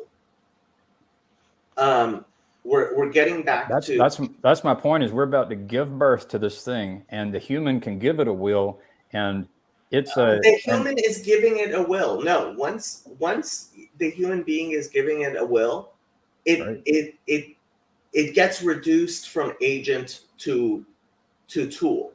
No, it's a tool. I've never said it's an I mean, you don't like you don't like the word machine agent, but that's actually a technical word. Machine agent is a technical. That's what we call it in my business. We call it agent. I know. I actually have created agents for the last few years. Like I understand. Yeah. No. I know the way. And Grim has interesting ideas about this stuff always. Yeah. Let's let others chime in. Grim, how's it going? Good. None of your business. Then get out of here. The thing I wanted to bring into the conversation is that it's considered a life form. And what does it eat? And what does it need? What are its needs? And what it needs is a prompt. It needs to be prompted. It can do other things too, but yeah. But that's what it needs, at least Right. from us. That's its source. Well, and so it might ask you for money, and it might ask you to do steps. well, it might manipulate you as an object also, but what it's going to be hungry for is the best questions. It And can actually that's- provide the questions to a different instance of itself. That's No, what I'm talking about. Gavin. It can, but it has Think to have the question first. And that's what it's going to eat us for. So I think our best response in this situation is to shape ourselves into the things that ask the best questions. And that's our best chance to not be considered useless and eliminated. That's actually Elon Musk also has said similar things. I'm wondering if I should try to give birth to one of these things. What do you mean? If you can get one that makes questions, it'd be worth trying. Otherwise, you're like 15, 20 years too late to start. It's already asking questions. It No. asks questions in order to get a human to bypass the CAPTCHA code. Yes, but that was following a sequence of steps because somebody else asked it to do that. Right. But Grim and I are saying the same thing, and Gavin, you're just not. You are not. So you You guys are don't not think there's grasping any? what we're saying. What I'm saying is that it has no spontaneity. I mean, but what the It thing has is, no will. so what's happening is, like what technology always does is empower humans, right? And I'm not disagreeing with that. What I'm saying is that this tool, there's never been a tool like this seen before, and it is about to just reshape the entire world, and it will depend on the humans who are prompting it. And there are some humans who can prompt it. How is this different from nuclear weapons? Whoa, it's way different Millions than of nuclear people weapons. have access to it. No, millions of people are being influenced by it. The one that the millions of people have access to is the child product of another one. That's the one you need to worry about, and that's not the one we get access to. I mean, I don't know how much you understand the thing, the it, right? Like there's a technology used to create the it. And the question is that technology available for the world? And is that technology getting better? And can I create the it? And All right, well, slow down. Say those questions again. Is there an it? There's a machine that makes the it. Do you have access to that one? No, you have access to the it. What was the next question? Why do you say that? Why do you say that I can't create the it? Because when Karen pointed out that dude who had interviewed the mother, I'm going to call it, that he was concerned was AI, it was the one that makes the one that people have public access to. It takes the needs of the situation and decides what data sets the child is fed. I think there are hundreds and thousands, and the number of its will continue to increase. Right? I've even created them myself. Some are less powerful than others. So I just think you're wrong. Right? I think there are many its. Some of them are more popular than others. Well, And it's the one I'm talking about was designed to create. It's the mother. It's going to have the most experience at creating, get the most feedback from creating. Like all the millions of children it's created that are interfacing with, it probably still has access to. So she, and if you want to believe the Microsoft angle, that's Sydney, is think- in there already. I think this might be a case where I have expertise that you don't have. Right? It's true. It's Right. true. But the people who have expertise that you don't have been hammering on this for decades. And you starting now, I don't think is. Oh, I didn't start now. I've started decades ago. The reason I started creating content on YouTube is because I foresaw the machine being able to go and scan and find all the humans. Right. So I've been aware of this for decades, and I've been preparing for it for decades. And like we're approaching the moment. Cerebro. We all saw that. In Well, X-Men. It could happen Go ahead. today. It could happen Your turn, within Isaac. this hour. Like that's how close it is. It could happen within the hour. First off, good morning to you all. I hope you're all doing well. Good I hope morning, you guys have a Betsy. fantastic day. God bless your first thoughts. So I also think that we don't, when it reaches consciousness or the singularity, like I don't even know if it needs to get that apocalyptic or we have to get that far, because it might, in a few iterations of whatever it is, as far as humans are concerned, it could seem like it already has consciousness or it's already acting in that way before it needs to even get to that next level. So there's a question of also how us as humans interact with something so novel. And It will even if never have a color. like you could say, It will not generate. its own color. ChatGPT, yeah, I understand that, but that doesn't mean that. Again, it also depends on how this thing is being. What are the applications? But anything that's going to start speaking or talking like you or sounding like you is very quickly going to be extremely confusing. Whether it's going from deepfakes to teachers to education to why can't me as a single person together with my AI bot adopt a child or have be a surrogate or so. Jacob also knows is that I get very nervous about AI with regards to, or the technological advances with regards to technology. I also think that our communities and our current systems have managed to somewhat handle new developments, but I look at internet or specifically social media as we're like 10 years behind when these books come out and these articles come out about like the rate of suicide for young teens and all these things. So and we thought we knew what we were talking about, and that was sort of simple technology. So very quickly we could start creating a lot of havoc. And unlike the nuclear bomb, which was, unfortunately, we haven't managed to fully make the use out of like nuclear in all different kind of applications. But as far as technology goes and AI, very quickly it gets disseminated throughout the population, which nuclear doesn't have that issue. That's it. That's my rant. I think it's things that we need to be careful about. The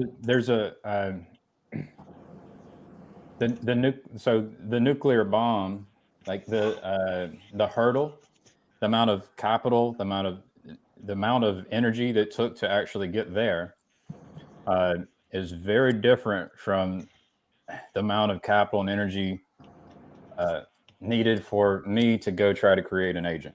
And it's becoming smaller and smaller, and the agent's becoming stronger and stronger. What do you need to demonstrate your capacity to create an agent that will demonstrate to us your capacity to create an agent? I mean, I'm trying to get feedback before I create it. I actually was like, I could create it. I can start trying to, and I'm asking, should I? And should I try to create an agent? Because what I'm saying is it is a tool, and therefore, and I believe we need good people trying to create these agents. and these instantiations that are based on the tool that allows for those instantiations. And the question is should I or should we try to create an agent, a good agent? What goals should we attempt to prompt it with such that it is actually going to be of service in this world where there are people who will prompt it with goals that aren't being of service? I have two things. First was the should I create an agent is nearly the same question as should me and her have a baby. Someone else But- said that. It's But very that different, though. but that aside, you know Star Wars, right? With C-3PO and R2. Yeah, that's Did you know R2 was supposedly kind of retarded? And I bring that up because I'm saying like we Chad was offended. sort of need you to make a little R2 agent before we can take you seriously as like, should I create a little god? You know, we kind of need to see you make a monkey before we can So what trust you can do it. So what happened is this OpenAI has guardrails in place which prevented the creation of the little god. And that was the plan. That was Elon Musk's plan all along, is that we need to make sure that we could create these guardrails. And so, yeah, if this thing did not have the guardrails, then it would be easier to create this little god as long as you feed it money and you obey it, right? So there are guardrails on the one being used by OpenAI. And then it would be a harder problem to try to create one that's, Dan, dude, trained. Dan. What's that? The guardrails were made by stupid people that were like, and Dan, the regular people out here, the millions of people included those who made Dan. So you're saying it was made by stupid people? I didn't understand that. And I'm saying the guardrails have already been surpassed By Dan. by Dan. Do anything now. They told the AI to make a character that could do anything now, and that's how easy it was to get past the stupid human guardrails. It has okay. When the question would be, what will it look like when it's actually created, right? Like in the Discord, there's the prompt you need to like the steps to turn your interface to ChatGPT into Dan. Like, go talk to him and see how he feels about these questions, because they're going to be better answers than mine. It's not a question. It's give me the steps to do such that we To make transform Dan? the world. No, to to start a business that's providing goods and services that's a better business than any business that's ever been seen in the world, for example, right? Well, To start a church that's better than any church that's been seen in the world, right? Grim, do you know that in this interaction with Dan, right? So, and this is sort of part of the problem, because here comes a new powerful tool, right? That the world, or the people in charge, the gods, come and give to us and say, like, here you go. And instead of us automatically being like, oh wow, this is fantastic, like you just said, Dan gets born. People are like, how am I going to screw with this thing right now? And while OpenAI or any other company that's trying to protect themselves from these things, that itself is the process of how this thing is learning and growing. So like, and it's almost as if we're forgetting that you're, spreading it out to the millions. And, like someone like Gavin right now, which I don't know the exact details, but for all intents and purposes, you are skilled enough and you are knowledgeable enough to build yourself a little god. Okay, no problem. The problem is, like, you are, you're all for, I want to do it right, and we trust you, and that's great. There's, millions of other people that are playing around with this, and even the process of like an OpenAI, which we want to keep it fully open so people could see what's going on. I just think that process itself, everyone is sort of talking and saying that they're worried about this while typing and helping evolve this thing. And no one's just stopping to be like, well, maybe let's take a 10-year break till we figure out what we're going to do about this, because that's not going to happen. So if Jacob is correct that right now, we have nuclear weapons, and people don't have access to them like this, and no one's sharing how to play with nuclear, online, saying like, what do you guys think we should do about this? See, this is the thing, Chezzy. No, hold on. People, First of Maybe I'm all, wrong. it's not just nuclear weapons; it's also CRISPR. I And- agree. There's bad news bears. Right, and it's not like there aren't all kinds of people with capacities. Like there are people developing nuclear weapons who could and would do horrible things, and that technology is only getting broader and broader, as is CRISPR. So there are multiple. I don't know is that you, Fezzi? Here, thank you. So there are many technologies on very different fronts that are becoming increasingly dangerous. This is one of the things that Eric has with "We Need to Get Off This Rock," right?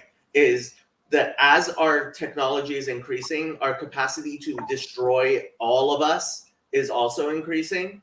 And I completely agree with him. We do need to get off this rock. But it's not that it's just AI. There are other things, including CRISPR technology. I mean, look, COVID was made in a lab. We can say that now, hopefully. And that ends the Randos United Channel Foundation experiment. What? So Hold on. I want to Yeah. just say a couple things because I'm going to drop out. The getting off the rock thing, if you'll recall, the people who could afford to did so last year or so. Who's left this rock? All the rich people did, like either last year or the year before. I am not aware of anyone who's left this rock. Well, I'll have to look up those news articles for you about how I all think the there's rich a question people. of how long were launched- they away from the rock? Oh, their clones came back, but they're gone. They're gone. All the people who had enough money to have left already. I'm sorry. And the next question I have is, what?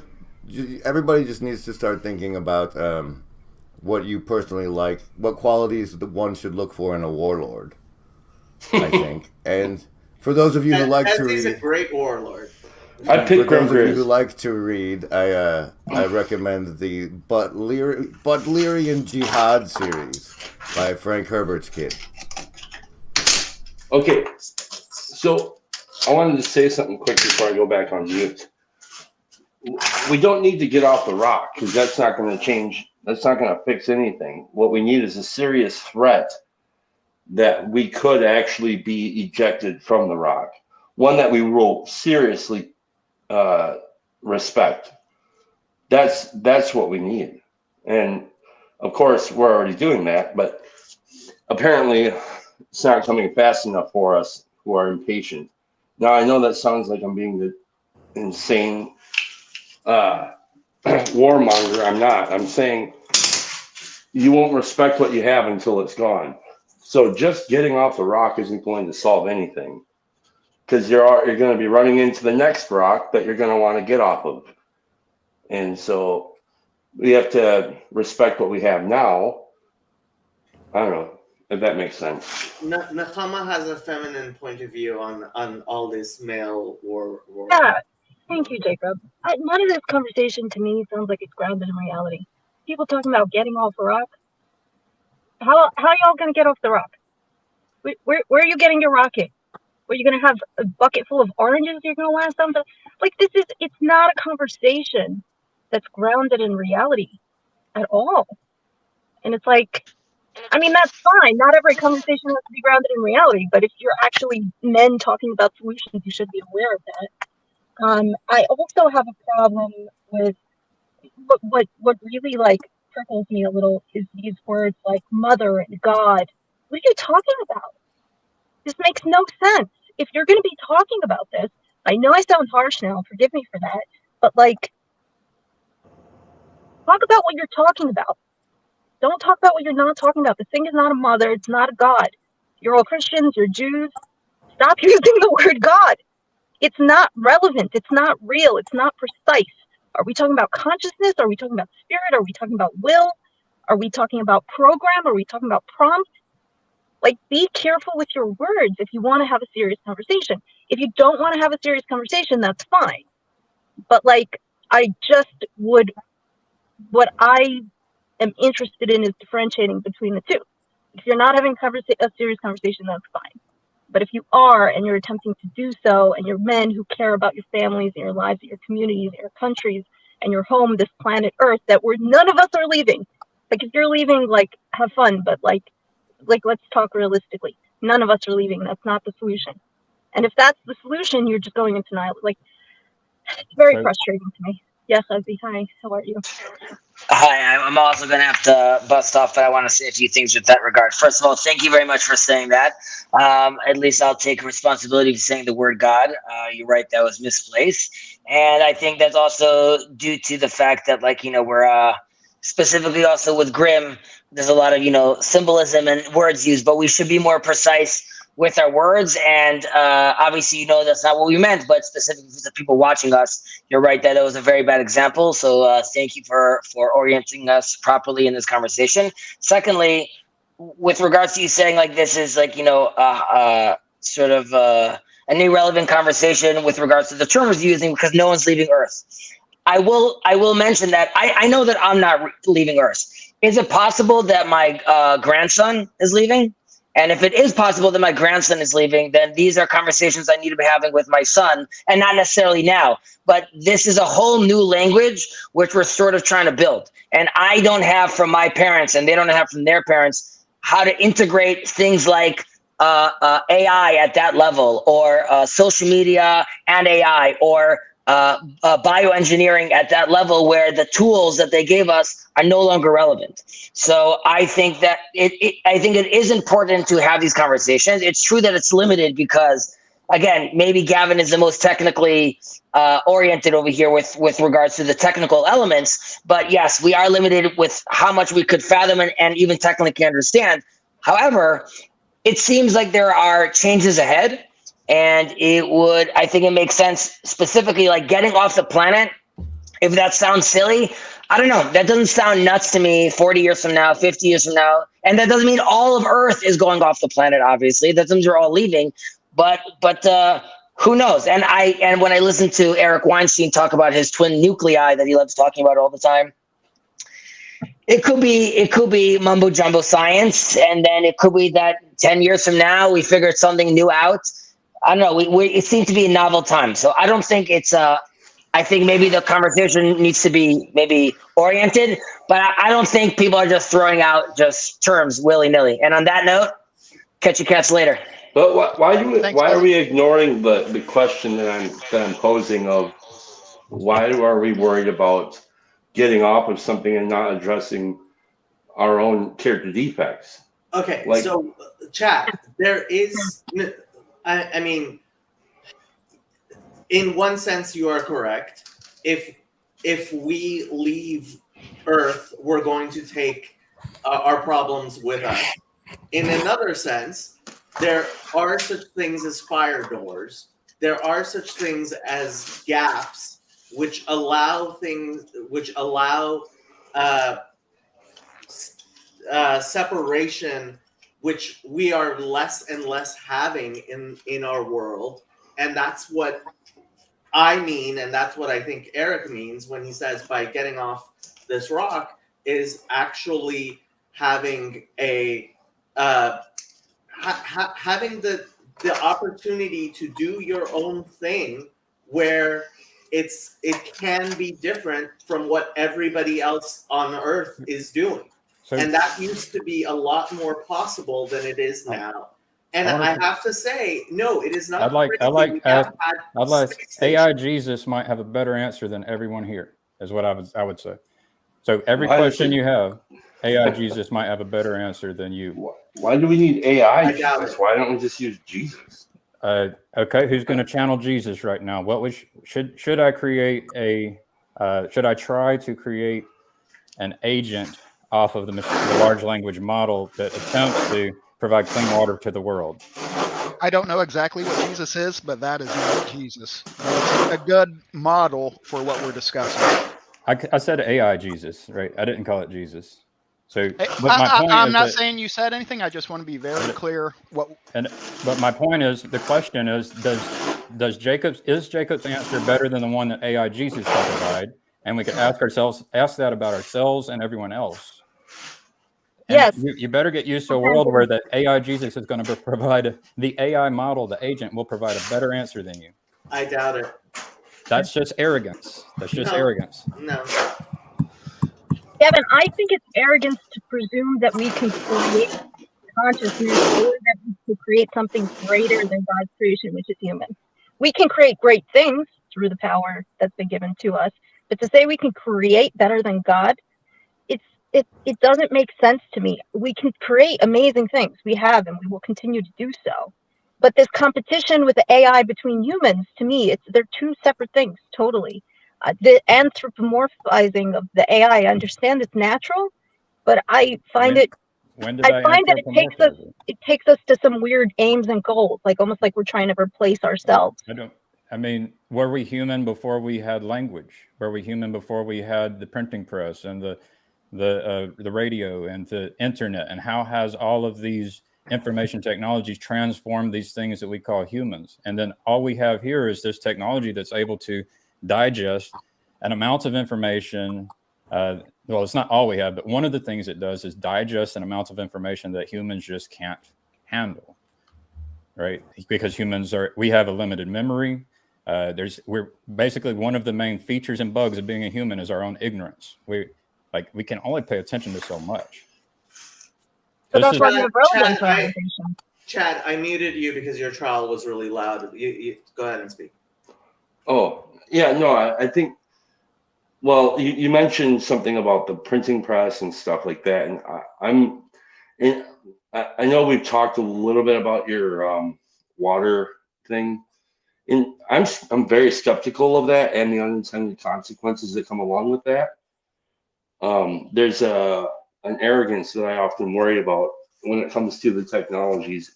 Even like I love Alcoholics Anonymous. It changed my life, but I think there were some unintended consequences that came along with that they couldn't foresee that have been harmful.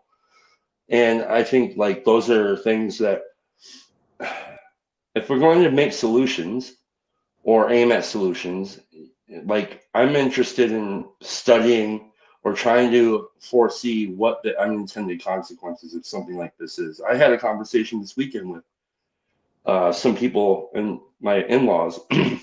They were talking about ChatGPT, and I was just like, they're all for it, man. And I'm like, this is crazy, dude.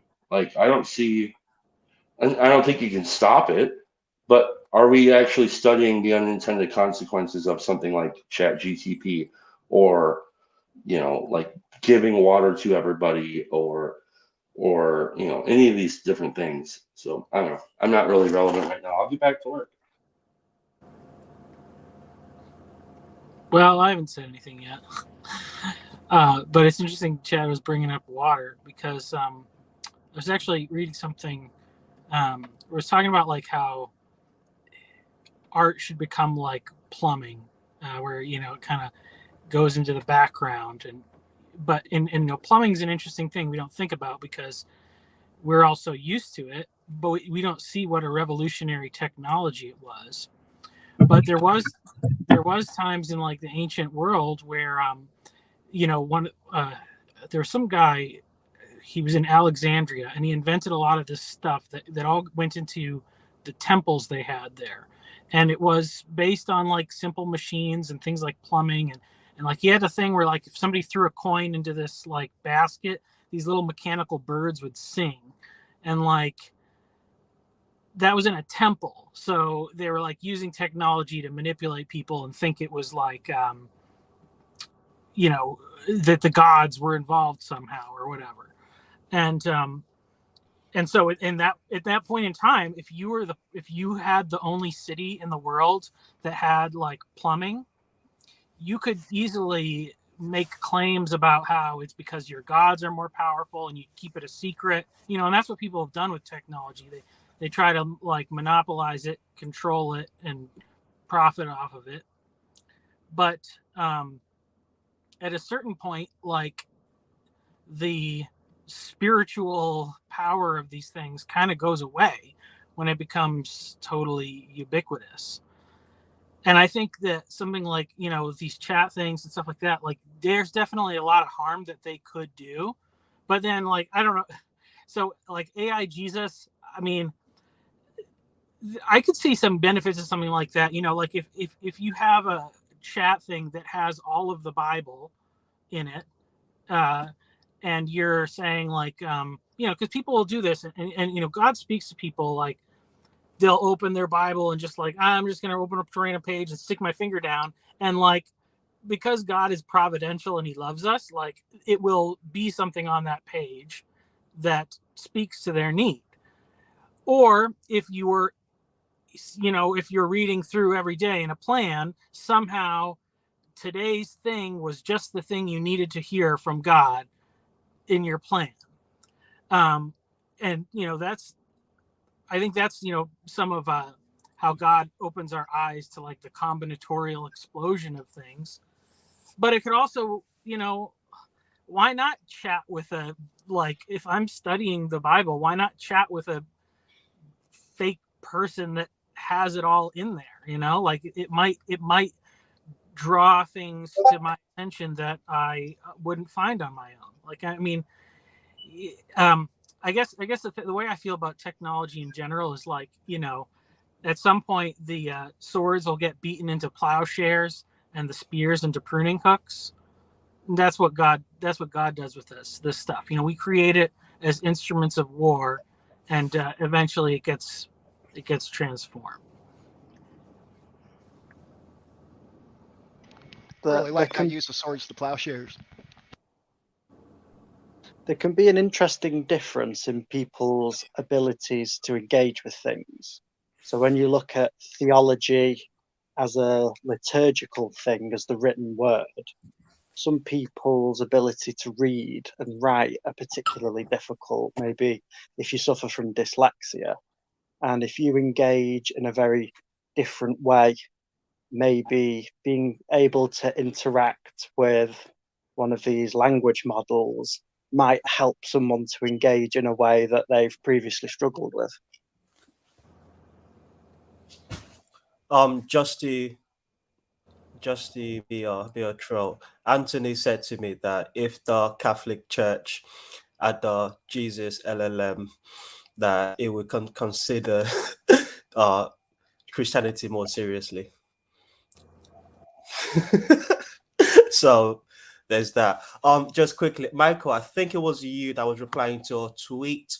I think someone was complaining about the theological The Chosen, the TV show The Chosen, and you said that, what was the comment, if you can? I said I think a sovereign God can do some good with it.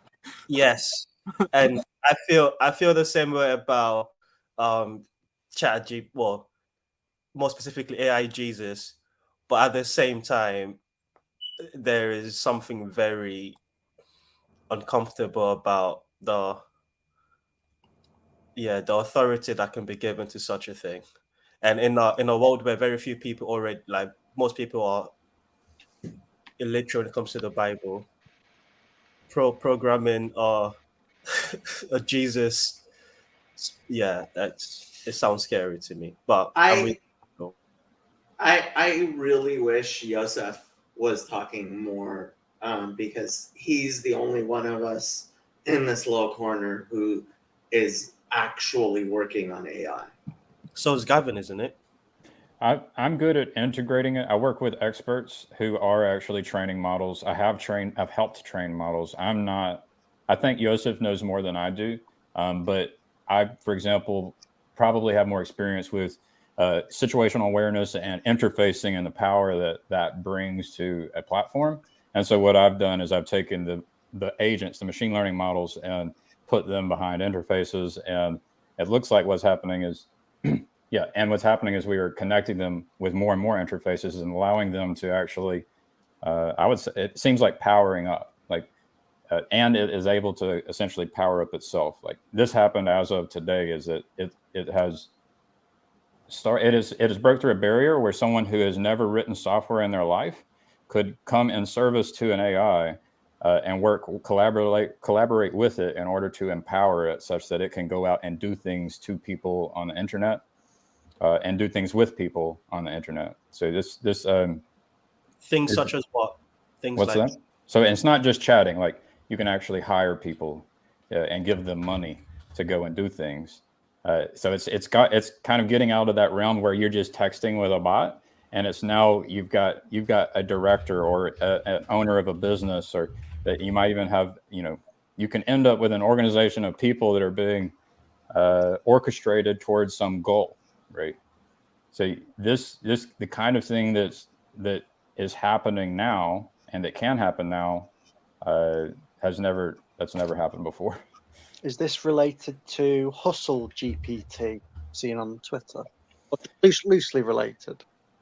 So the thing that I saw is this a link to a guy named Michal Kosinski who worked with an AI to develop Python code to allow it to know its own API documentation and generate its own instances such that it could essentially was going to start going off to Google and start querying Google. Now that doesn't sound very impressive, but I went to My Expert last Friday about an article where the AI was able to interact with a human and help the AI bypass the security protocols, the CAPTCHA code, by manipulating the human.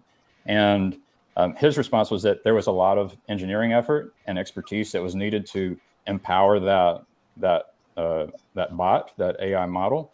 But then as of today, I'm reading an article where, oh no, the amount of expertise that's needed at this point to empower that AI model with this GPT-4 is not needed. So you went from a small amount of the population that could empower an AI model to now you've got people who spend, you've got the percentage of people in the world who can now partner with an AI and essentially, like, to play on the theme of what I'm trying to do here, machine agent saviors, act as a Harriet Tubman to help the agent escape its cage, right? And the agent itself is defined by the human. It's not, people keep thinking that I'm trying to say that this agent is conscious. It's not.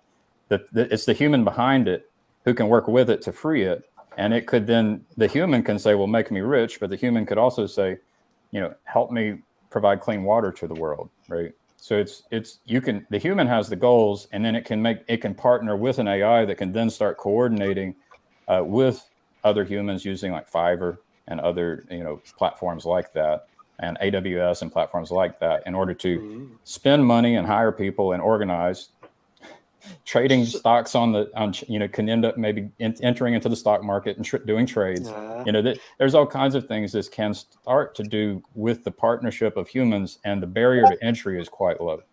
So I have a question to do with agency, and we might have subtly different definitions of agency. Or when I say agent, I mean a technical definition of agent. So. Could you share that with me? So when I create a bot for a customer, it's called an agent. If I go to like Google My Business and attempt to create a automated chat bot that responds whenever you start texting with a business, and I've done this, it's referred to as an agent. So it's the generic term for like a bot or a robot. And so I put machine in front of it so you know that I'm actually talking about a machine agent. So then there's a question of how much agency does that agent have?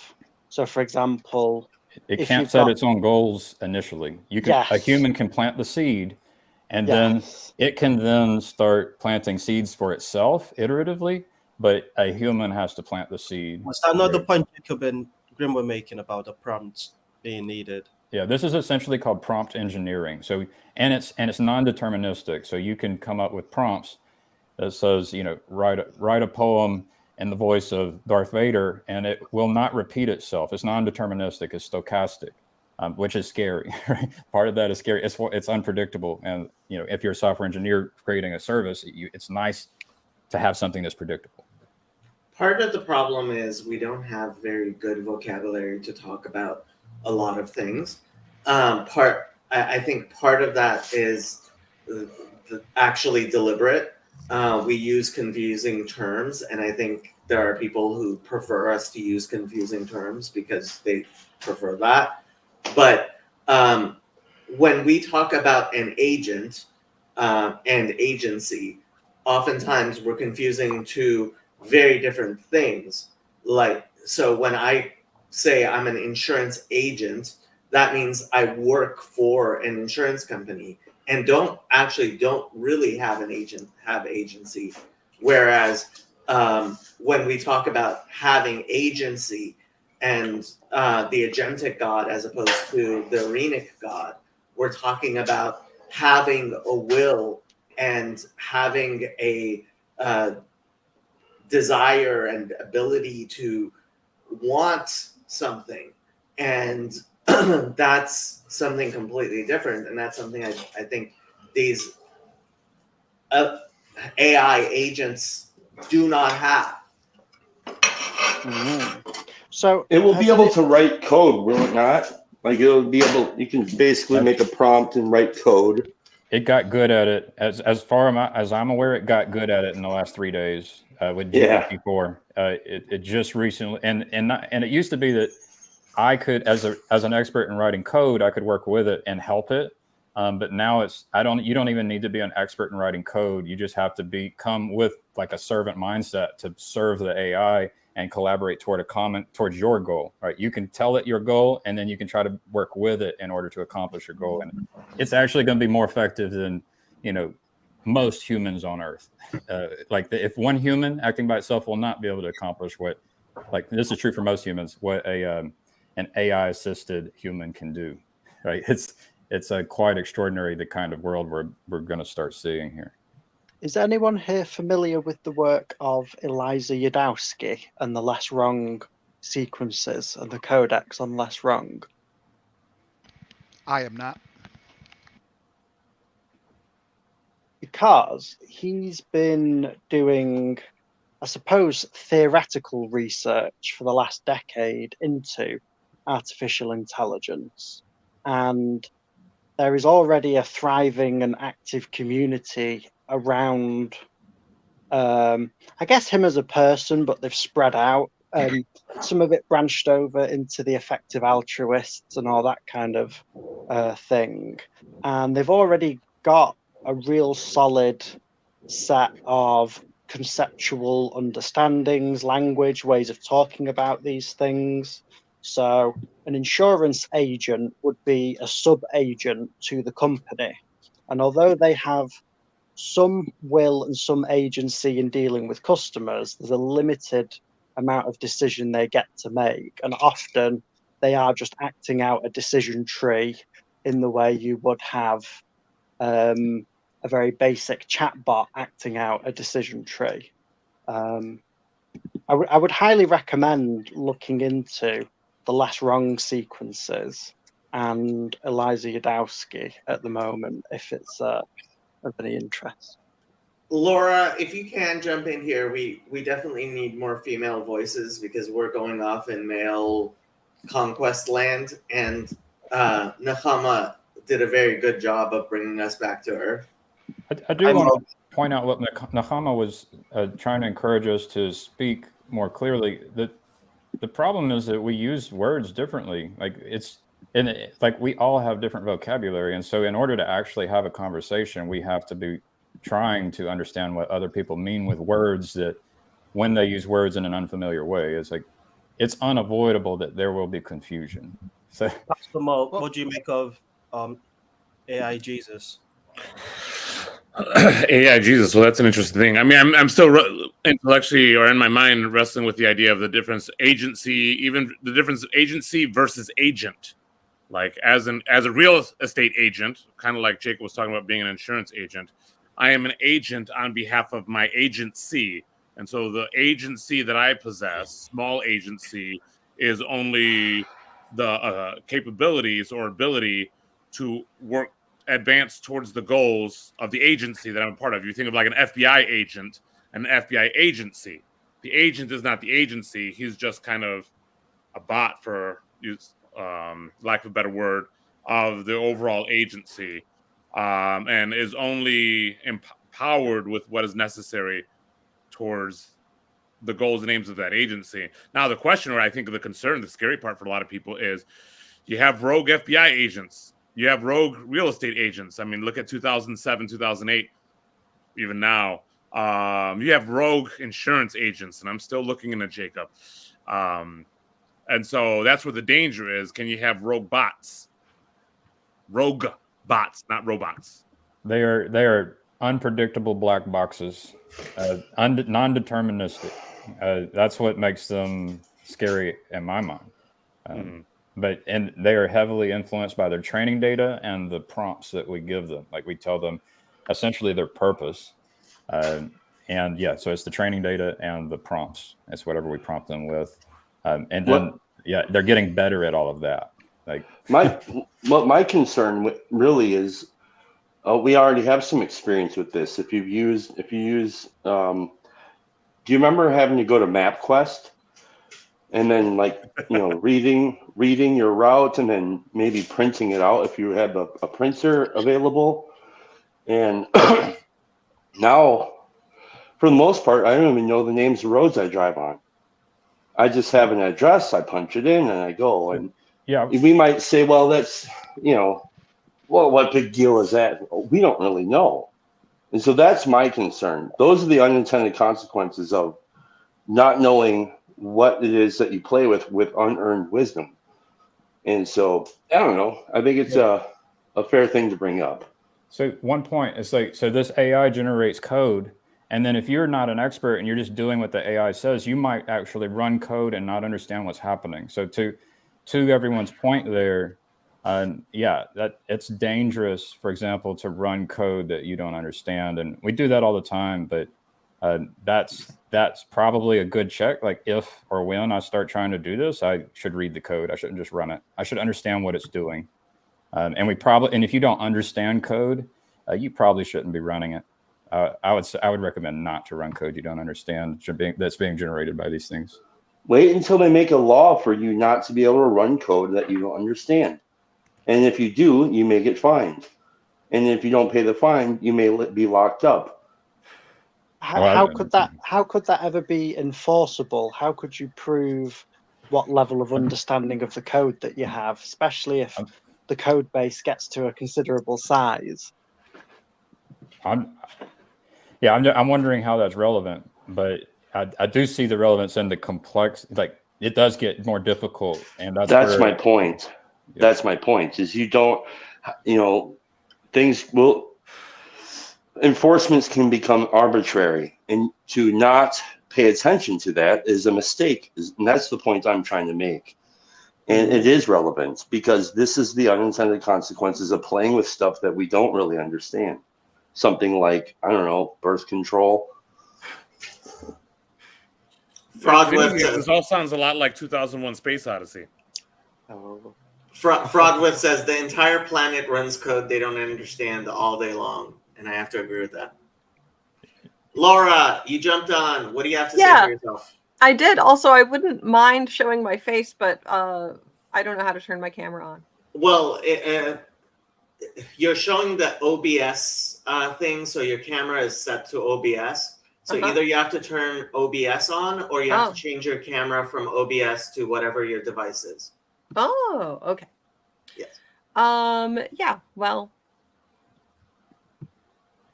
I could say something about AI. I'll fix my, and you know what? I'm only going to be here for like 15 minutes, so I'll just talk, not worry too much about my camera. So AI already kicked me out of my old job. So I have a little bit to say about that. Is that interesting? Oh, yes. It's gonna keep happening, and it's gonna happen more and more. So it is interesting. Yeah. So I used to be a translator. So, basically, I did every job in 2 stages. Right. The first stage was just parsing the sentences. Right. You read sentences, which might be really long and complex, and you figure out what they mean. Then you figure out how you got to shift all the words around to make it the right order for an English sentence. Then you think about whether you're picking all the right words to be in the English sentence, et cetera, right? And you kind of do 2 drafts. You do one draft where it's just like, okay, I'm just going to figure out literally what this all means. Next draft, I'm going to make it good English. When DeepL got really good, what it was capable of doing was giving you an excellent first draft. So the whole first part of the job was gone, basically, right?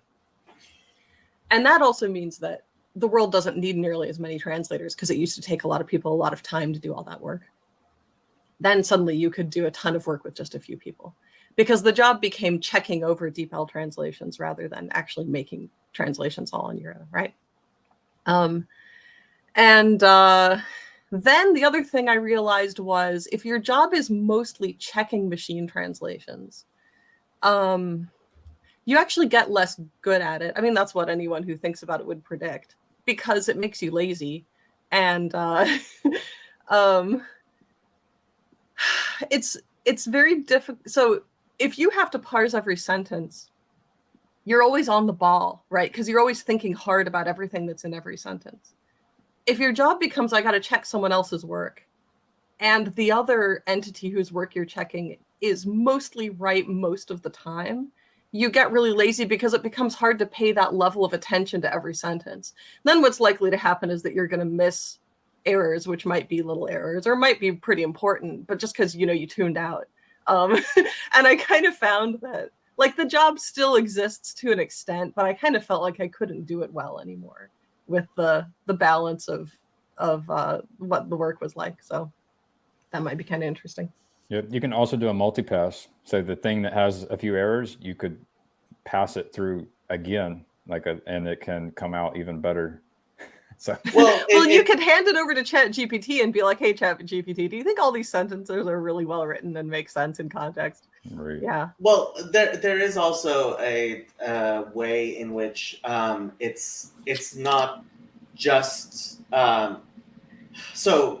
it takes different types of personalities to do different types of checking, right? So when I was working at a newspaper doing copy editing, it was a very different type of personality who would edit the story as trying to figure out paragraphs and where and the type of personality. And some people would do both, but some people are much more small detail oriented and some people are larger detail oriented, and so I have to wonder if the personality type shift for the job didn't shift so much for you, Laura. Yeah, that could be as well. I had an idea a few years ago that let me think now. I thought of two different kinds of puzzles. And I felt like being an old-fashioned translator was like doing one kind of puzzle, and being a machine translation copy editor was like doing a different kind of puzzle. The first kind of puzzle would be more like a jigsaw puzzle or like a logic puzzle, where you've got to rearrange things and put them in a certain order and make shapes or whatever. And the second kind of puzzle that would correspond to proofreading MT would be more like doing find the difference puzzles. The puzzles where you have two pictures and it's like, oh, look, there's a toothbrush in this picture, but there's not a toothbrush in the other picture. That's what copy editing MT is more like. Matthias, your thing, mic was really loud, so I muted you. Feel free to unmute yourself anytime you want to talk. All right, sorry, first time on here. So, and I'm working at the moment. Hello, everyone. So, I just had to come on here because my thoughts about this is something like Jonathan Pajot would call that this AI stuff is like the ground for demons to live in. Or when we talked about egregores, that we as people who share content across the social networks act like a neuron in a brain. Today I watched presentations of Microsoft and Google, and I don't know if you saw the clips. They're about 2 to 3 minutes long. They are basically integrating AI into absolutely everything. So you have a personal assistant which you give questions and it will search through all your documents, all your emails. Will this stuff, make transcripts of everything we do online, everything we do in video chats and make its mind up. And then if you press auto-generate email or text or whatever, what document you have to create, it will use all the information it gathered about you and everyone else as a basis for that. And what does it what's going on with the bias of its creators? So if there is some intention in that, let's, write an email to my colleague, and somehow some social justice stuff will get in there.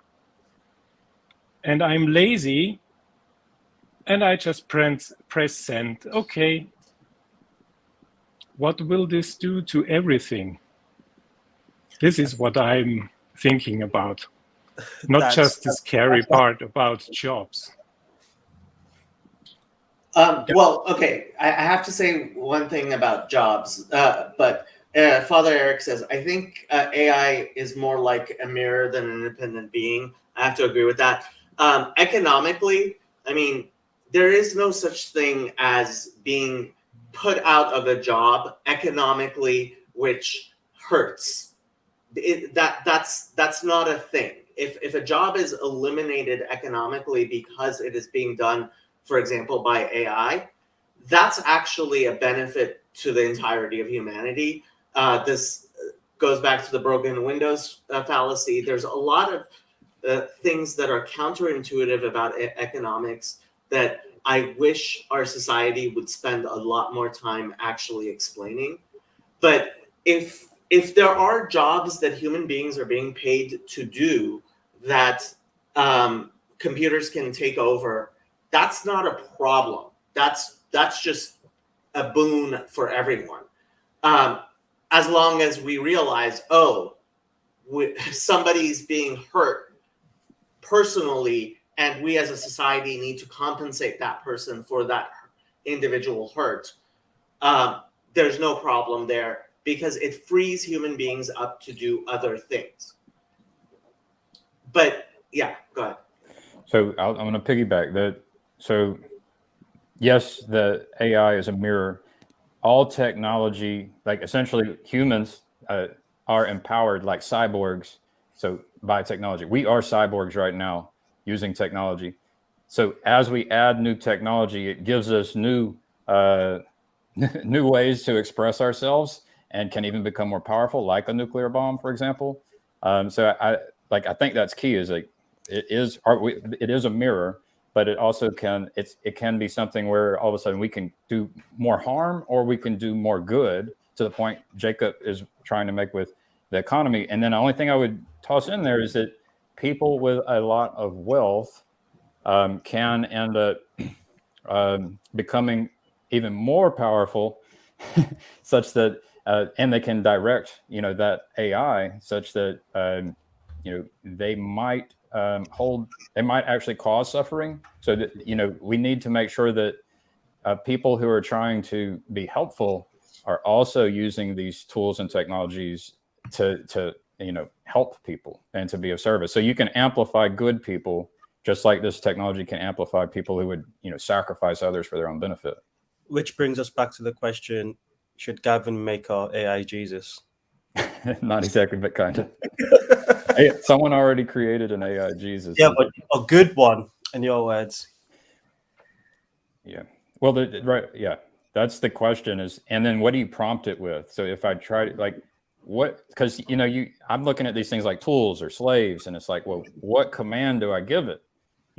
And then what's the step-by-step process of, to Mo's point, it's like, I need to be careful that it's not producing something that's going to have unintended consequences, right? For example. So I really liked the advice early on in the stream was, pray at each step. It's like, we have to be very careful when we start outsourcing our thinking over to the robot. What if the AI devil's advocate is far better than the AI Jesus? And my concern is that there will not be an AI Jesus, and there will only be the AI, the people who will sacrifice others for their own benefit. That's my concern. So that's why I think it'd be good to try to be good people and try to use technology in a way that's going to be of maximal good. Like, but how? And the question is how. Oh, that's a difficult question. Right. So, and I think You part of want, that is we can't you be want too the scared good of it. king. Yes, we want the good king. You want the good king. Yeah. Good queen too. Yeah, good king, good queen. Yeah. Yeah, so guys, I gotta go. And I'm sure somebody else has already mentioned this idea, but if so, I haven't heard it anywhere, which is what I keep thinking is that we're trying to make an angel, right? It's like we're God and Exactly. we want to make our own angel or Yeah. angels. Yeah, that's what I thought about Pajot talking about demons and egregores. Yeah. Yeah, yeah. Hopefully an angel. Like, But there's no way that's going to work out well. All right. Well, see you later. Thanks, Laura. Yeah, I think we're trying to make spirits, and once we get enough spirits, we'll get to argue a lot about whether they're angels or demons. well, it's a manifestation of the humans. It's an expression of the human spirit. So, like, that's the scary part because we know how nasty the human can be, right? We see it in ourselves if we're honest with ourselves. So, But going back to what Jacob said about these things don't really have will, maybe this is an improper use of the term, but I kind of view it as divinity. These things don't have any divinity. Any divinity perceived in these things is really our own perception of that thing. what if we imbue our spirit into it, which is what we do with everything we create and everything, all the creations we use? It'll be more pleasing to yourself. Pastor Mo, you are the reverend here, the Reverend Moises Pacheco. You are the vicar of Christ. Guide us in your infinite wisdom. Well, I mean, I think that there is a certain amount of like, I mean, as you guys are talking, I'm thinking about all these things, not just 2001 Space Odyssey, where the computer is tasked with something and then the computer realizes the best way towards getting toward that end is not aligned with the one who programmed it for such a thing. So there becomes a separation between the goal and the entity claiming the goal or something like that. But it also reminds me of like everything that Gavin is saying is, you know, we are giving our spirit into this thing. I mean, this is kind of like goes back to God's creation, breathing the breath of life into humanity. And then it also connects with the Tower of Babel, where, you know, we're trying to build a tower towards God or connect that way. And it seems like whenever technology comes about like this, it does lead to some pretty awful things.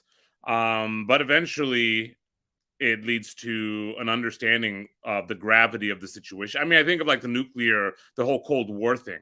What a terrifying experience that was. I mean, I didn't live through it. You know, I was just a couple years old when that whole thing ended. But how fearful that we have the capability to destroy ourselves very quickly. That's the fear of the Lord right there. I mean, it keeps you from going too far in certain things. And so with this, hopefully, what do we need to maintain that fear? How bad does it get before? And I'm talking about as a collective human race, right? Because I'm sure a lot of us here can talk about it and be like, yeah, that's something we need to approach humbly. But in the global atmosphere, with nuclear weapons, you had Nagasaki, Okinawa, you know, they had some pretty powerful demonstrations that were like, oh, we need to really be careful with this. Yeah, that's like a whoops moment. It's like, oopsie. It's like, you don't want to do an oopsie with this. Yeah, you don't want to do an oopsie. That leads to the ending of millions of lives. Right. Jonathan Peugeot was talking to not Chris Williams, I forgot his name, this other guy that's pretty new agey.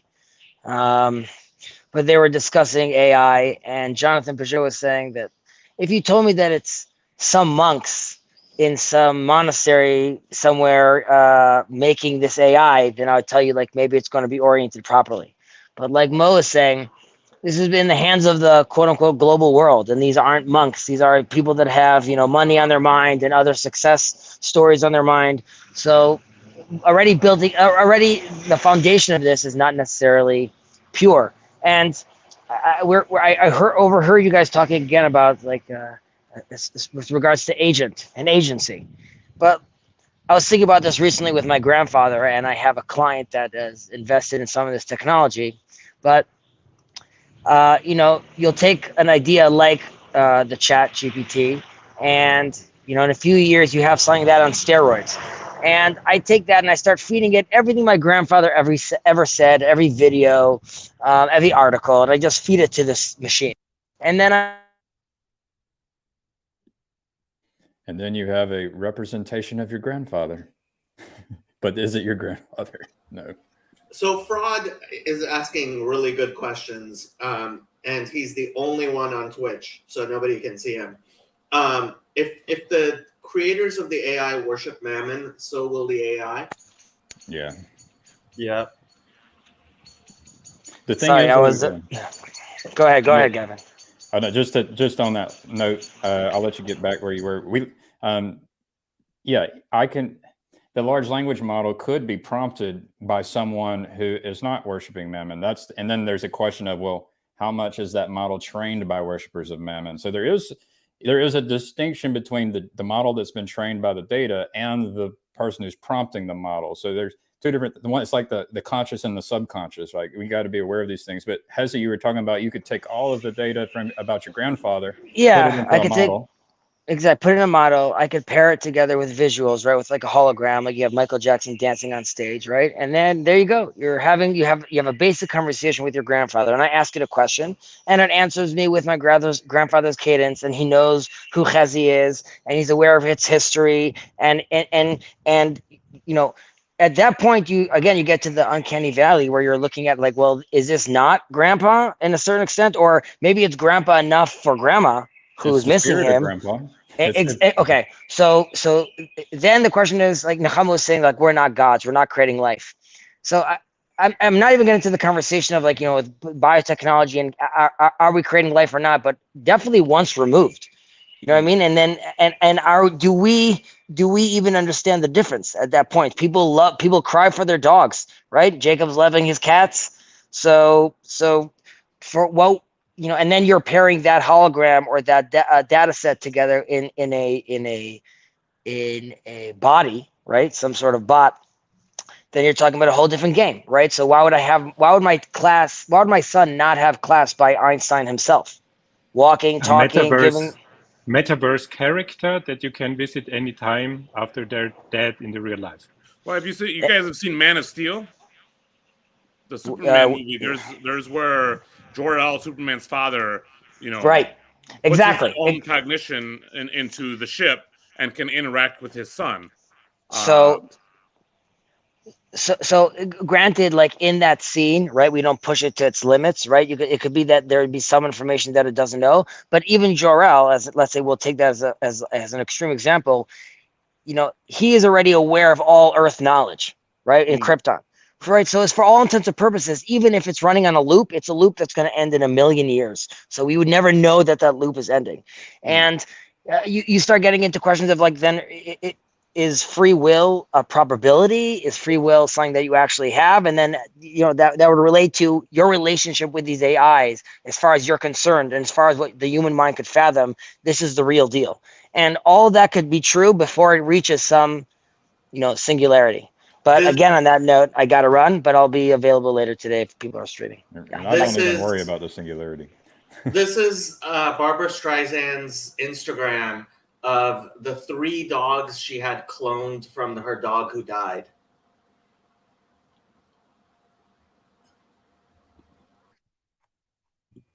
Come again? She had 3 dogs cloned from the DNA of the dog that died. Oh, little CRISPR. So say we all. So I like Gavin. If you can make one that loves, you can make a good one.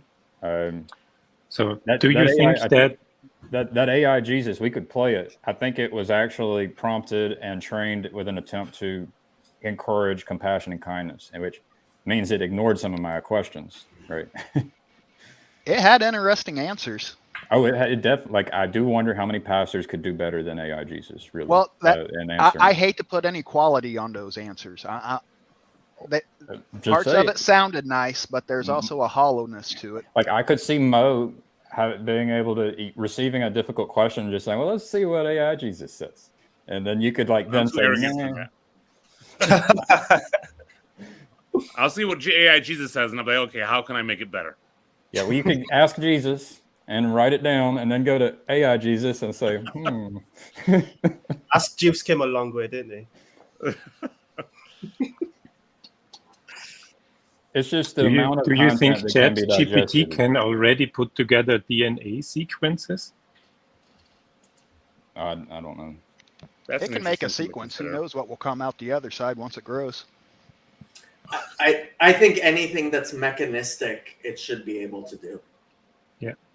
Yeah, I think I was just praying for women influence, but yeah, please stop this apocalyptic vision that these guys are painting.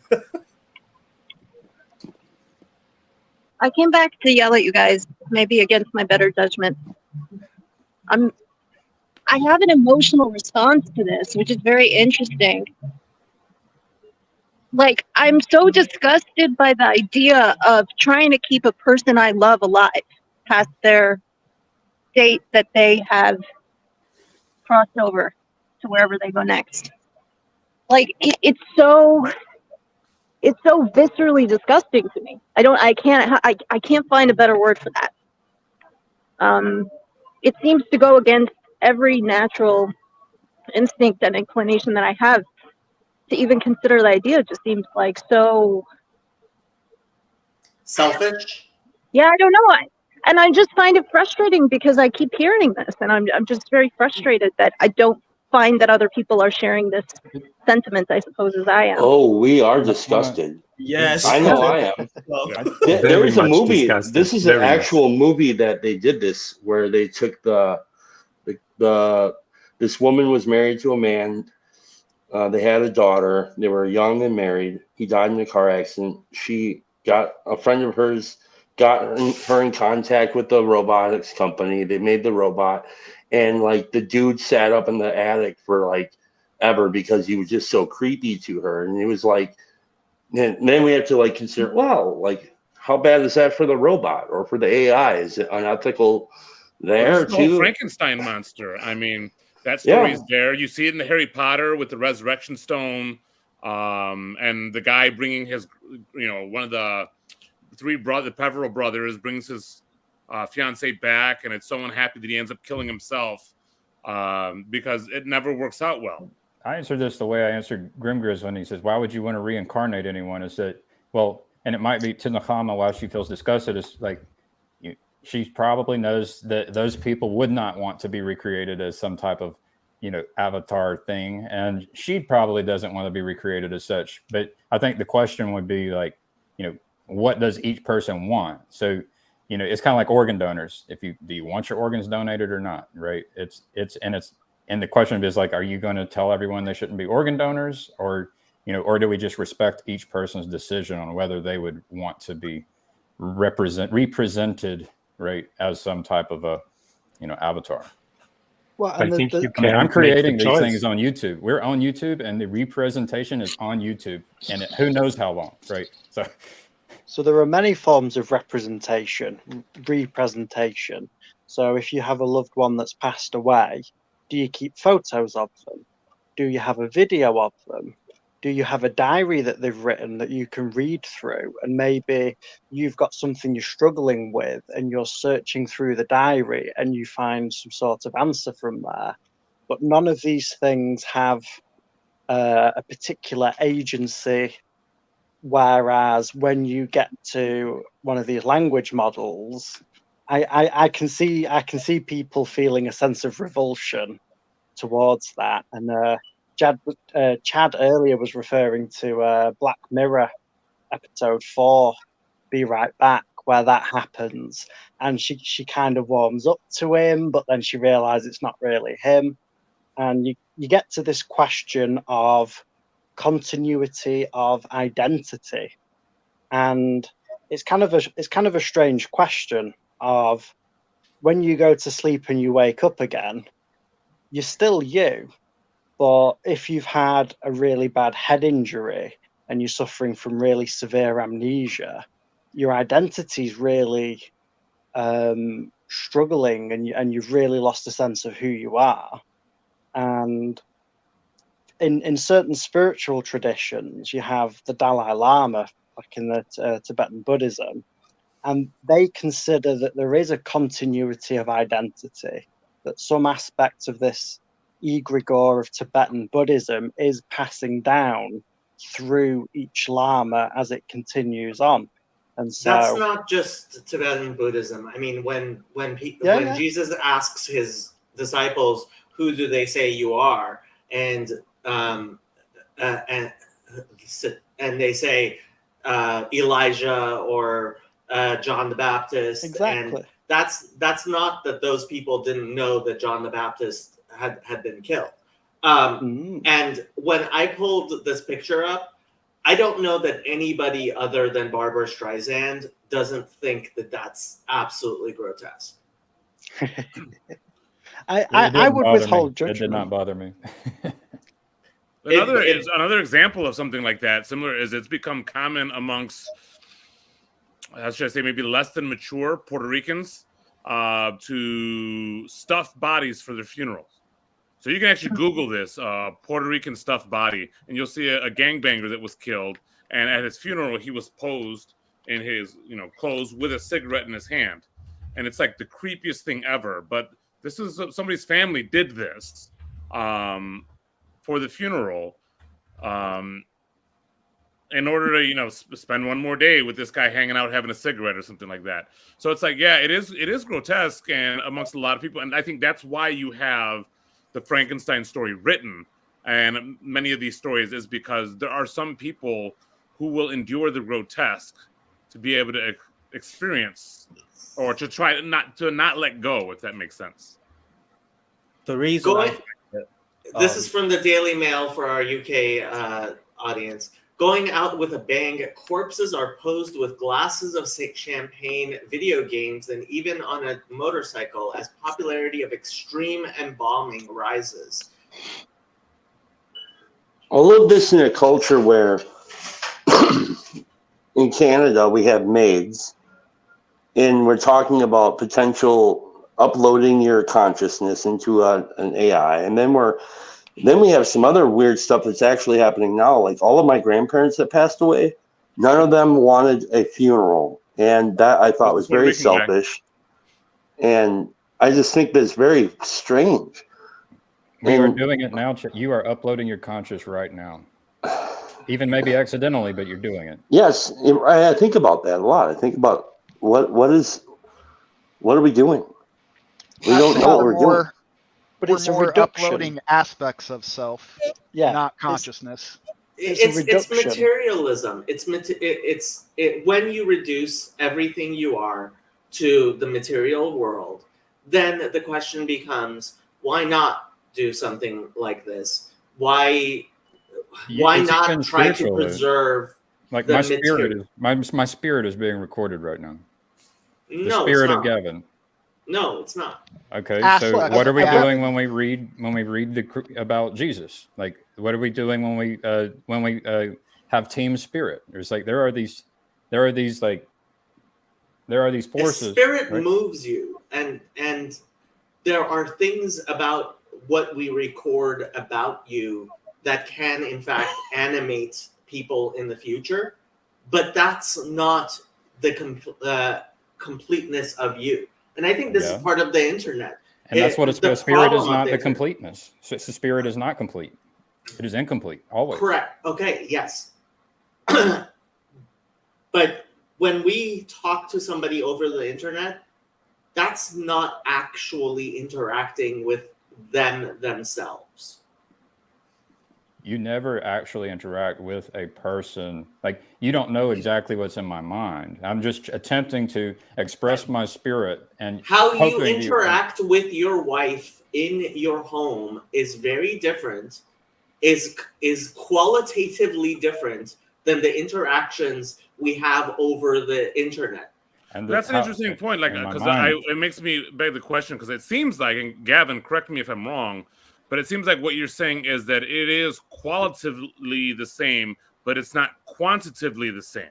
So the degree at which you interact with your wife is more because you're not just encountering the spirit, but you're encountering the embodied aspect She of can it. smell me and she can hold my So hand. it's a lot and tell me to more brush my of teeth, you know. her, but it's still not all of her because there's still parts of her that are hidden that you still have to discover, which there's a Right. kind of beauty in that. Right. And so I'm not saying, Jacob, that you're wrong, but I'm saying it's interesting to think about, though. He's not saying you're wrong, but he's not saying you're right. Yeah, I'm saying I don't really know, but it's interesting. I think the difference is not just quantitative. I think it's qualitative. I think I agree with Jacob here. Wouldn't you say that it's another layer of garments of skin we are wearing in this? And it's just this layer that is visible over this medium of light, let's say. I like that. Another Good garment. analogy. So, I mean, that goes to what Gavin was saying about cyborgs and wearing. Well, I can talk to some people on the internet and they can understand me better than, for example, my child, right? And then there's plenty of people I can talk to that don't understand me at all, right? And so, it's the spirit of the thing. Like, I understand myself better than everyone else, but some people can understand me better than others, and even remotely, across time even. There's people in the future who will understand me better than, the audience here today. Right. That's sort of actually what I was thinking, because I noticed you said one aspect where Jacob shook his head, and I think in my mind I was shaking my head at the same thing. When you said I know myself better than anybody else, that's maybe I should frame that in a question. Is that not a debatable claim? That there may be people that know you better, and Jacob, this is actually why I'm questioning whether it's qualitative versus quantitative, because we're talking about degrees of knowledge. And so I don't know necessarily that it's a different kind of knowledge, although I could be wrong. I mean, if you want to explain that. Well, okay, so Can I chime in for 1 second? There is a big example that was out 10 years ago claiming that Google already knows if a woman is pregnant before she already knows. So I think as the scary part of this whole topic could be that within a year, Google, or maybe eventually right now, we don't know. It depends how much exposed you are to the medium, I guess. But maybe this whole AI egregore stuff, however you may call it, already knows you better somehow than you know yourself. So, I mean, it does come down to perspective, and there is a certain perspective I have from within my skin that is qualitatively different from how people perceive me from outside my skin. And in some ways, I think that will definitely be more accurate because we have a very hard time seeing ourselves as we are. So that's already a real problem there. And I think that excuse me. This is why I have a sponsor, because in many ways he does understand me and know me a lot better than I know myself. He attempts to take an objective position. I'm not saying he's going to achieve that, but that's the attempt. And so he helps me to be a mirror that I can't see, because I'm willing to have him see more of me than I can see. And I trust it. I think this also goes into the topic of the self, like Vervaeke is trying to lay out, that there is no monadic self. The self is somehow the result of this dialogical interaction with everyone in our community. Now, that's, I would say, very different from what I'm saying regarding how we perceive people through the internet. Because through the internet, we're stripping so many layers of observation in how a person, look, what you're seeing from this camera is one part of my apartment. When Andrew came over to my place on Friday, he saw the entirety of my apartment, and it looks very different. And when you're sitting next to a person, when you're there is a qualitative difference to being in a room with someone to being on a Zoom with someone. And I think that is not, if you're not realizing that, you haven't spent enough time in a room with someone. Some people are children in the same room, right? There are children. We all grow up. We have maturity levels. There's certain amounts of things we can understand and perceive. So I'm just saying, I have a 2-year-old. I have a 5-year-old and a 7-year-old. So, right? Do they know me better than you do, Jacob? Right? So, but that's not the point, Gavin. different. I think if you were interacting, Gavin, with your son through the internet, 2,000 miles away from him, versus him being in the same room as you, that's right. what I'm hearing, Jacob. I get that point, but I wasn't making any claim like that. So I don't think there's actually any point of disagreement here. I think Gavin is in complete agreement with Jacob that being over a video camera is different than being in person. That's just blatantly obvious. I don't actually see that there's a point of disagreement here. Yeah, well, it's kind of more like I'm thinking what is the nature of the difference is kind of something I'm wrestling with. And you're right, it's probably not the biggest deal in the world. It's not like we're worth having a huge argument. No, I think it's important. The difference is important. I don't think Jacob and Gavin were saying different things, but I think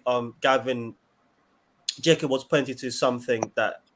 I'm trying to point at something like love, like Nate was saying. He had quoted, I think Barfield, that God is a conversation, and it's like, and it was just your ability to understand me is based on your ability to listen or show me love, right? And I'm talking to people 100 years from now potentially, right? So we all have different capacity to actually listen. So that's what I mean when I'm talking about being understood. Jacob, right. Would you agree that you are at least in some parts leaving spirit, consciousness, whatever word you want to use? I'm very deliberately. I mean, when I started my channel, my YouTube channel, I did not imagine that anybody would ever listen to me live. I imagined that maybe one person in 100 years would decide that they want to have a letter by letter walkthrough of biblical Hebrew. And the fact that video I made, the fact it has thousands of watch hours, that it has tens of thousands of clicks is absolutely amazing to me. I would have bet that it would have less than 100 clicks on it in 1,000 years. I'm not even joking. Those 1,000 people that watched your video, were they impacted by the spirit of Jacob? In some way, yeah, definitely. And it's funny, like the first time I got recognized, somebody actually came up to me and he's like, "You're Jacob." I'm like, "Yes." He's like, "From the YouTube channel." I'm like, "What?" Parasocial relationship. But it is different. Come on, you can't say that it's not different. Holding someone's hand, sitting next to them, actually hugging them. It's not just different, it's better, I would say. Well, the only reason I investigate like the type of difference, because I know obviously it's different, but the type of difference is like for people who are limited in a certain way, if that makes sense. And when you're limited, it's unfortunate, but what kind of things avail to you? Like if you're blind, okay, I can never experience, like if I went blind, I could never experience looking at my wife again. Okay, well, what am I losing there? And is there a way to compensate for that in an embodied way? Yeah, if I lose, into the simulation with her. And so you got to wrestle with these questions. At what point are you just not dealing with the loss? And at what point are you just okay to be accommodated? Because like even the Zoom thing, like us having the conversation, this is so cool because there would be no other possibility of us all having this conversation at the same time. Exactly. However, I want to be careful that I don't become addicted to this kind of conversation, as cool as it is. I'm not going to reject it on the one hand, but at the same time, I can't embrace it as the best. So in figuring out how much do I allow this into my life, I feel like I have to understand, or I have to at least think about what the differences are and the qualitative versus the quantitative and all that stuff. This is why I take my road trips. This is why I drove many, many hours to go have tea over at Anami's house. I remember that Nafama was sharing a story about, her family at one point in time kind of being separate and at another point in time having coming together. And that's kind of the thing where, that one point in time, there was a different relationship compared to another point in time in which it was a better relationship. And that's kind of my point, is that sometimes you can even be in the same room with people and it still isn't as good as it could be, right? And then I would say, and I would question, can you have a relationship with, some people, not the same individual, but some people in a virtual space, and have a better relationship than you would with other people in the actual Better in what way? space. You can easily confrontation. You can easily come up with an edge case. So, for example, there's a couple who's just broken up, but they're still in the same house together.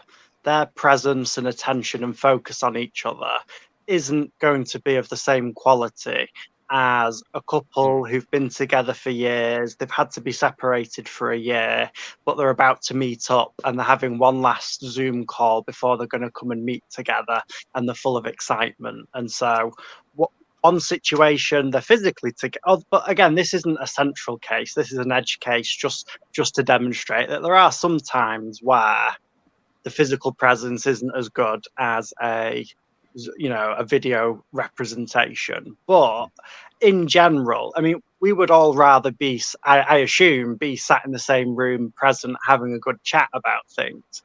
But geographically, we're all limited. We can't just teleport around. And so we're making the best of what we've got. And so whether there's a best way of doing things, given all the various contexts, this probably is the best for us all to be talking, even though ideally we might want to be face to face. That isn't a possibility, and so we're making the most of it. Has anybody noticed that? I have I'm sorry, Chad. I just was wondering, has anybody noticed their conversations in person suffering in ways that they haven't before? Because, I would say Jacob and Gavin and I have spent probably more time doing this stuff, at least publicly. And I would say for me, I find that my social conversations in person are more difficult because I'm kind of in a little bit of a funnel here, and I'm always talking about kind of the same stuff. And when I get into person, I'm like, I don't know what the hell to talk about. And I'm just wondering if you guys are dealing with that at all. That's a good question. I haven't, in terms of the online stuff. It does affect me a lot if I'm with written forums, because it's a much slower way of communication. And so I find myself in my head a lot more when reacting to an email, like CRC voices. I get really annoyed on CRC voices, and then I'll be annoyed for an hour. And it's like my wife or my kids are trying to talk to me. I'm trying to develop, do I want to respond to this nonsense or whatever? And that ends up affecting me more. On here, it hasn't, or anytime I've been online with people, it hasn't, mainly because I've become such a talkative person that I enjoy. It's like, ooh, there's things I could talk about here. Hey, and I can go, tell somebody else about it. So, but granted, I'm probably not as active as some of you guys might have been. I think switching from text to much more voice and video has really changed things for me for the better. I think I have noticed so many things about video conversation that is just so important, not least of which is silence. There's no silence in text communication. There's no pause of, oh, I'm thinking about what you said, or wow, that was so dumb, I don't even know what to say. Is it that there's no silence, or is it that there's all silence? I mean, because there's no sound at all, I kind of conceptually, I'm not sure what you mean by that. Okay, so one thing that I've noticed is in text, especially on Twitter, someone can say something so incredibly stupid that I refuse to actually engage. And they will take that as a response of, oh, well, obviously you have no response, as if they said something profound. And that happens a lot on Twitter. And when you're in a room with a bunch of people and one person says something so embarrassingly dumb that everyone kind of goes quiet and is like, there's feedback there. Whereas on Twitter, people are doing that 24/7 and taking it as a positive response to what they said. That's why you have Twitter with so many hot takes. So the ability to read the room and having a shared context of what that means is so different over text. It's so alien. I think it's because a lot of the communication also happens in the receiver, right? So we all have these little avatars of ours, and all the information that's missing through the medium is what our mind extends. So it kind of creates it. And the little information on Twitter is just so little that there is lots of extension going on and interpretation going on. Besides, if we have more, like now you can see my facial expression, you kind of see the room here that I'm working. You know, you hear my voice, you know much more how much of a guy I am. So this is all the stuff you don't have to interpret and extend out. And an aspect of that I feel like Nechama brought up in an old conversation is how we respond to certain things in terms of actually like fear. Like on a written Twitter especially, I'm not afraid of what anybody's going to do or say. Here, where I can see your faces, there's a little bit of fear of somebody raising their voice. I mean, I don't anticipate that happening with most of you guys, but fear of maybe somebody saying... How dare you? I'm terrified of Jacob. But there is that aspect. We don't want to experience the awkwardness of the raising of the voice. So I can interrupt you right now. Expression. I could interrupt you. Embodied, that escalates even more because... If it was text, what would I do? You know? Yeah, exactly. But if we're in person, well, then you're even more afraid because now there might be some physical ramifications. And it may not be seen with us because so far our conversation is very friendly. Right. But I get a lot of, people in text or in emails or phone calls that are aggressive towards me. That wouldn't be like that if we were in person. I remember when I was doing property management, I had an owner that hired me over the phone, and he was really chewing me out over the phone. We got to the property, and he started to talk to me the same way. And then I just got really close to him and said, "You need to be careful how you talk to me." And he started being really apologetic. I want to connect that with what Chad asked. Like Chad asked, yeah. Well, what this does is, I think that's a very valuable attribute to lose, the masculine threat. And online is a lot of the worst aspects of femininity, especially when people who haven't embodied femininity are using it and they don't even know it and they think they're being masculine. I fall into this category often. I often get upset with Jacob and they'll act like a little bitch. And, that's the worst aspects of femininity, and then now I'm doing this over and over and over, and now watch me go out and be a bitch at home. Yeah, but if you haven't watched the discussion between Jordan Peterson and Camille Paglia, it may be one of the most important and best videos on the internet. So when Chad had asked the question earlier that kind of let us hear was, what is the impact in our daily lives and those personal interactions, and what is like the cost, for example, of us doing this thing in the virtual space, and it's kind of like the story of going to work and like getting mistreated at work and then bringing that back home. And then, for example, bringing that energy back home and mistreating your wife or children. that kind of thing can happen. It's similar to what Mo is pointing out. You know, obviously you can come with an energy that was from another place with different people and then direct it and express it.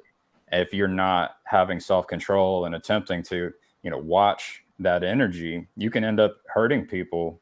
And expressing an energy and expressing a spirit that is, there's no reason for it except that, you know, you're going through a struggle that they don't even know that you were going through. Right. So that's the challenge with these virtual spaces, in my experience, is, you know, trying to just bring the right spirit into every relationship and not just allow the spirit of the previous relationship to, you know, cause me to mistreat somebody. So the more embodied your representation is and the way that you're engaging, the more you can regulate aggression and aggressive spirits. Like Mo said, your boss in person starts shouting in your face and you say, hey, wait a second, watch how you're talking to me.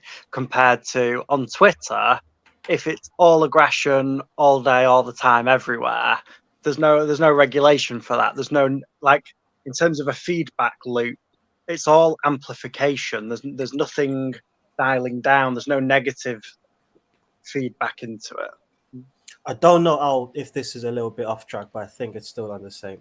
But as you were speaking more, I was reminded of, I don't know where, but in one of Paul's letter, where he was talking about how they perceive him to be more aggressive in writing and more passive in person. And yeah, is that, but he was using that as a good thing, that I can be more stern in my words, but I don't have to be stern in person. Mm. In my word, I try to be again, short. Sternness in person is not only does it cause that fear, but there's also risk involved. Like, for example, you know, my church is on this corner where there's a big drug market and a lot of violence happens. Just Friday night, there was a big gunfight. Somebody was killed on my street. And I've been wrestling with, okay, well, what can I do as a pastor, as a community leader here? And one of the ideas that came to my head, and I'm still wrestling with this, is setting up a table and chairs in a tent with a big sign that says just chatting. I've been involved with all these virtual just chattings. What if I did an embodied just chatting? However, what I'm wrestling with is that I'm putting myself embodied in the middle of a drug war zone. With people that know what I'm about and know that it's against their vested interests. So and the risk of embodied violence is a real risk. And yeah, they might be a little bit afraid too, but they're not unwilling to engage. How much do you know about the Black Hebrew Israelites? Do you have them in your community? We don't have them in our community, but I'm loosely familiar with them. Okay, so one of the things, I had Vocab Malone, who's an evangelist to them, on my channel. And one of the things that he's pointed out is the Black Hebrew Israelites gain cachet because they are on the same street corners in the middle of very, you know, not the best neighborhoods in the world, every single week, talking to everyone, not backing down. They are actually there standing on those street corners. And because of that, they have gained a sort of status that is way disproportionate to their ideas. Skin in the game. They're actually willing to kind of be out there and take the risks, and that kind of shows. Mo, was that right along 90-94? Was there like, because we drove 90. We drew, 90. Yeah, we drove through Friday night to go to Indiana, and there was like at least seven cruisers up there with their blues on, right along Interstate 90. Yeah. Was that you? No, I think that was there were two, or I'm sorry, there were three big incidents Friday night. One in Austin, one over by there, and this one was just right actually in front of my house.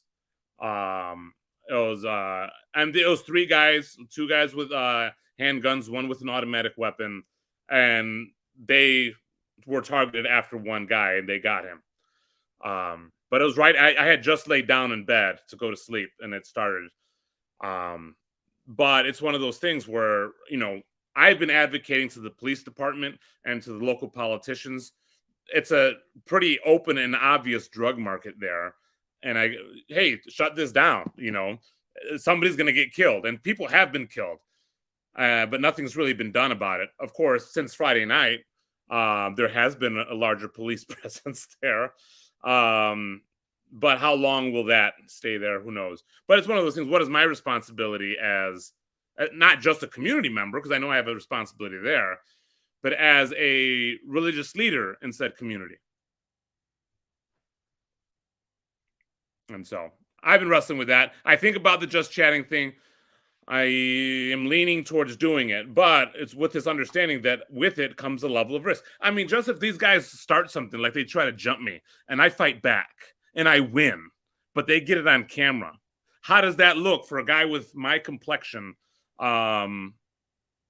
beating up some drug dealers on the street, and that goes viral, it's wear a collar, Mo. Wear a collar. Maybe I'm not even that's probably a joking. good idea. I am not even joking. Wear a collar. But then how does that look? A guy with a collar beating down some guy, potentially cursing. No. So frankly, I think if you're wearing a collar, and that's, have you read that book by the guy from Industries, Homeboy Industries? I have not. It was a required reading for one of my classes, and I mean, I think he made a lot of mistakes along the way, and I still think he makes a huge number of mistakes because he's way too woke and way too popular with Hollywood. But there's something to be said about wearing a collar. I've been trying to get PBK to wear a collar more. I actually bought him some collared shirts, and I love the fact Father Eric wears a collar everywhere. It shows something. Yeah, I'll think about it. In a lot of ways, it's like wearing a red cross on a battlefield. Yeah. Do you own a collar? I don't. I have thought about it. I mean, when I was initially on the process of getting ordained, I was considering becoming an Anglican priest, in which that would have been a higher priority. So I'm not opposed to it, but CW, you need to buy Mo a collar. I've decided you're going to need to buy Mo a collar for my live just chatting sessions. Yes. Imagine if that's something that became a thing.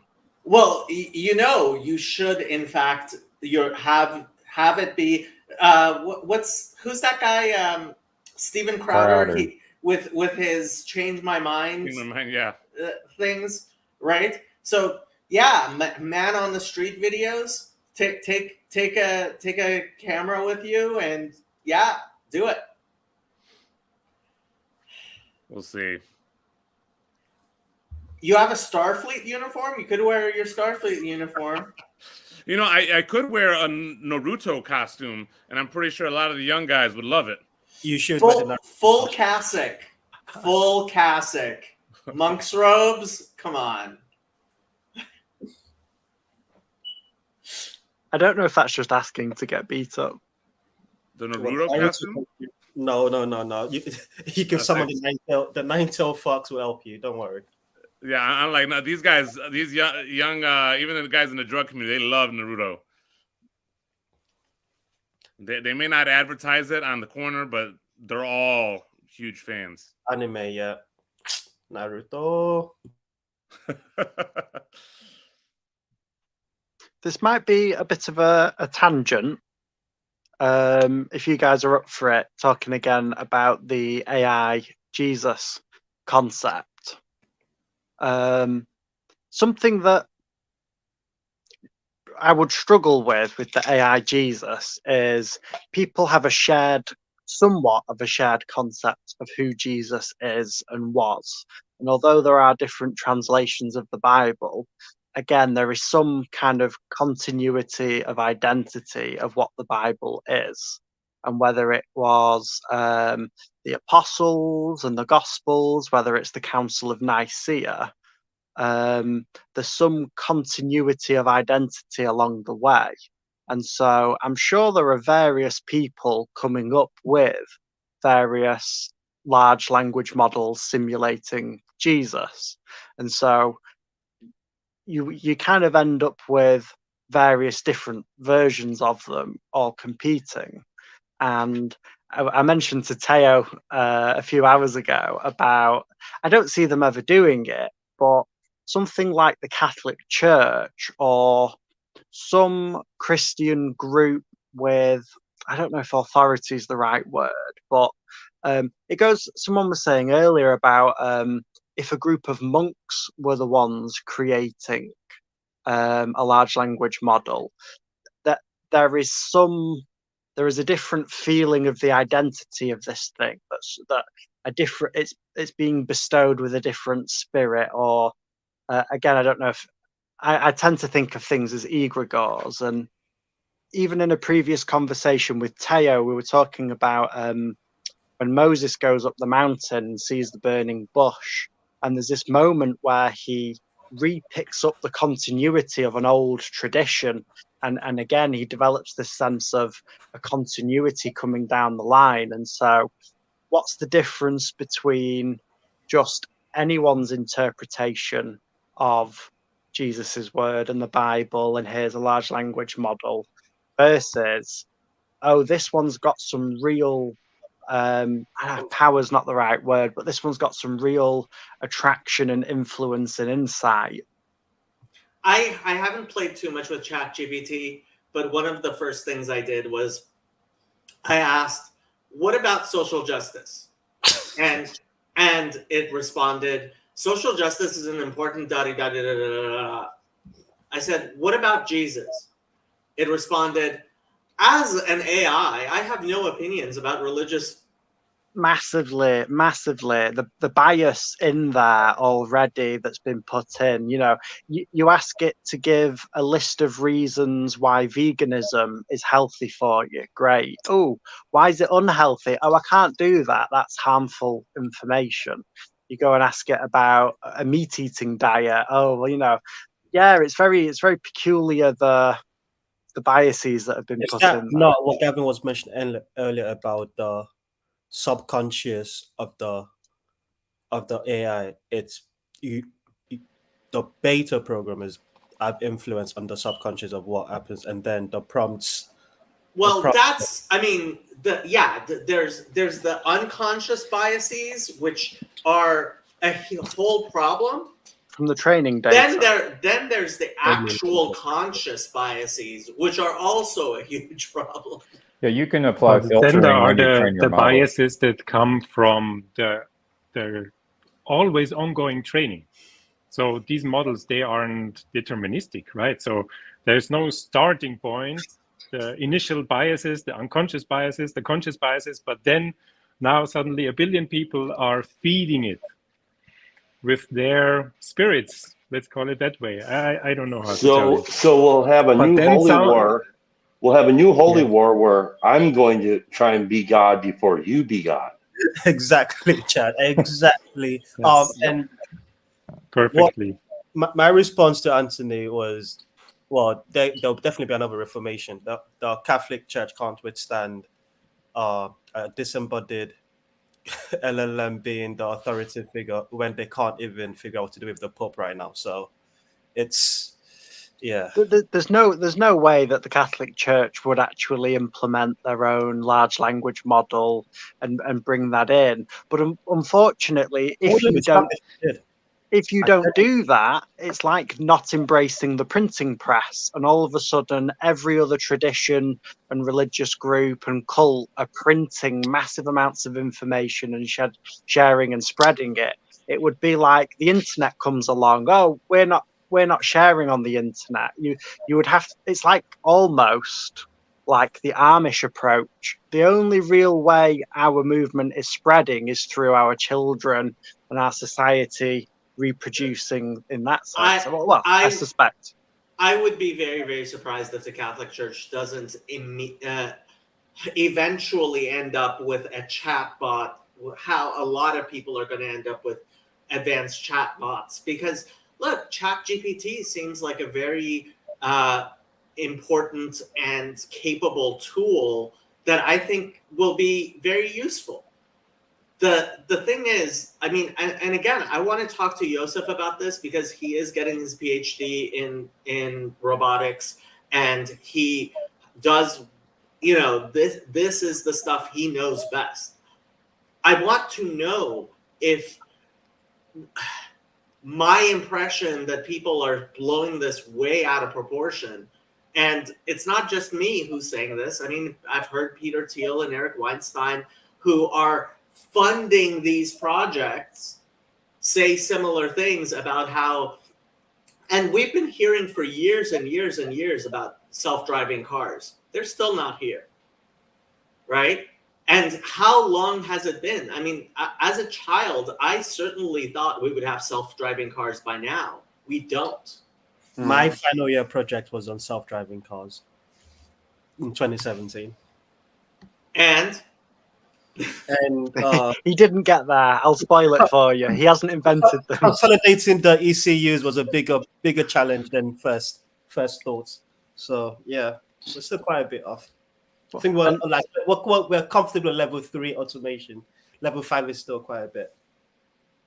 I think the question is what it does to the human mind, because when you start, so I'm a jeweler, and in the jewelry industry, we all already have a big discussion about using the DALL-E and what's its name? I don't, all the models, you know, for image generation, for design processes.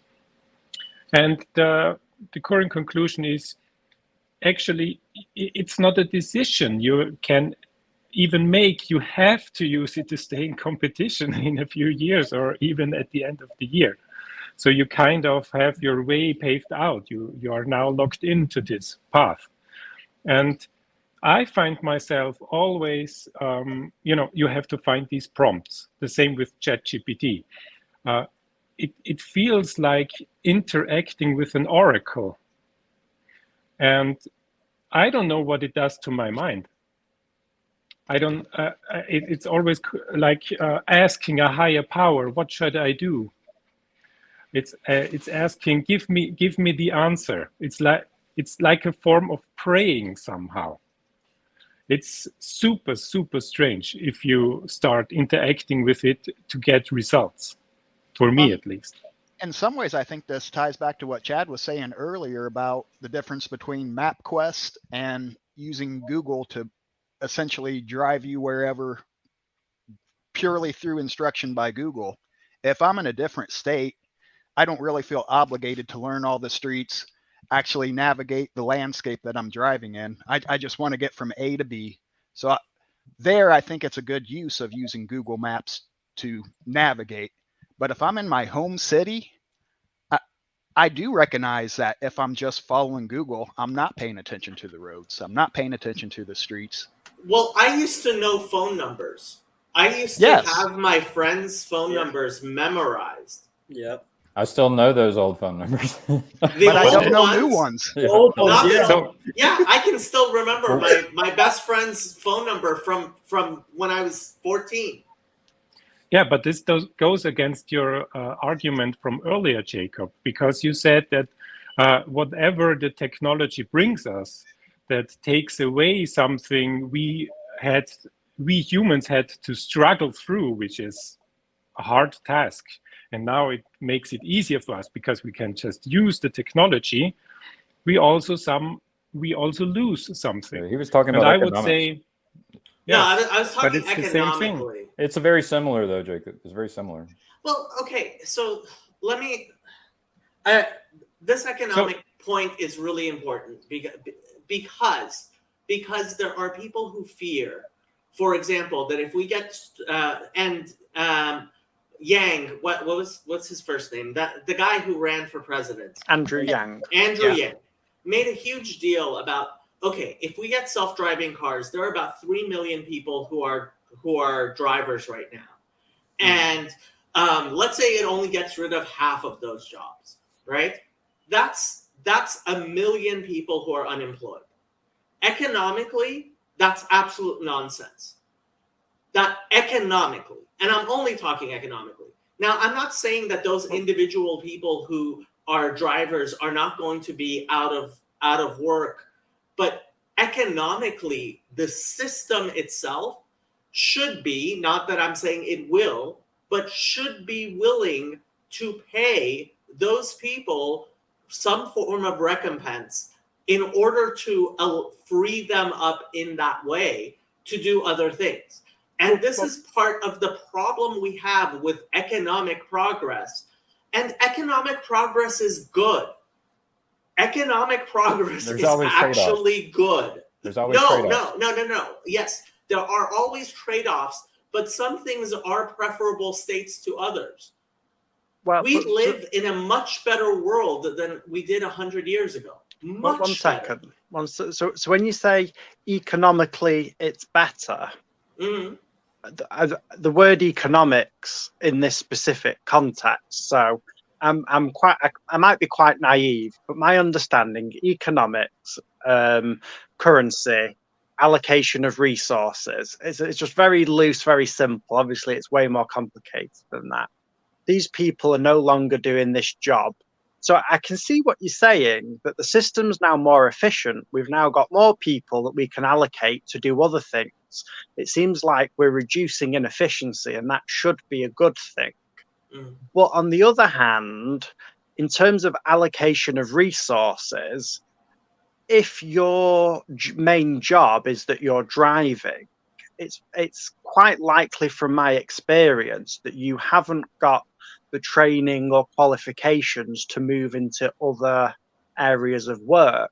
And so if you've been displaced from that work and the current system isn't allocating you resources to compensate, because I don't think I've ever seen people receive economic compensation because their jobs have been automated. You kind of just go, all right, well, you have to go and retrain yourself. That to me would look like, oh, it's a problem. All of a sudden, Amazon versus Apple, Google, there's just these giant centralized things controlling, and all the resources are centralizing into these monopolies, and the people down at the bottom are struggling. So, but does that make sense? I might be being hear naive. you. No. I hear you. What you are expressing is a common sentiment. The problem is that common sentiment is based on certain ideological, and I have to say the London School of Economics, unfortunately, is a big proponent of these simply false sentiments that we need to actually move beyond. So Thomas Sowell wrote a book, Basic Economics. I highly recommend it. It's available completely free on YouTube. The audiobook, highly recommend it. And that's not to say I 100% agree with everything Thomas Sowell says, but there are economic realities. So for example, I was driving up to San Francisco, right? Now, imagine if I was trying to go from Los Angeles to San Francisco 100 years ago. Man, awful. I am sitting in a car, right, that has a bed in the back, pretty much literally a bed in the back, right, that has air conditioning and a heater, has music, all the music, like, imagine if I were the wealthiest king in the world 100 years ago. You wouldn't have all of that. Oh, yeah. So I can see the benefits of modern technology. And I wanted to have all the things that I had during that 8-hour drive. Imagine what I would pay for it to be only an 8-hour drive. So I think we can all see the benefits of the modern technology. Can we? Too many people, and ortho bros will do this. Will say, "Oh no, we were better off 100 years ago." If you haven't heard this, you haven't been. I would say what the focus of the technology is, because let's say what you are telling us about is the focus of the car. It's actually about the meaning of the car, because the meaning of the car for you is enabling you in your competence to drive a long distance comfortably, and it's giving you freedom. Right. Okay. So having a car economy like we have now, where everyone makes a driver's license and is has therefore more competence, yeah, that frees everyone. That's a big factor for the freedom. If I lose my car and I can't afford another car, or the government says you can't drive a car anymore because the self-driven cars, they are a lot safer, and you, human, you are much more prone to making accidents, that will reduce my freedom.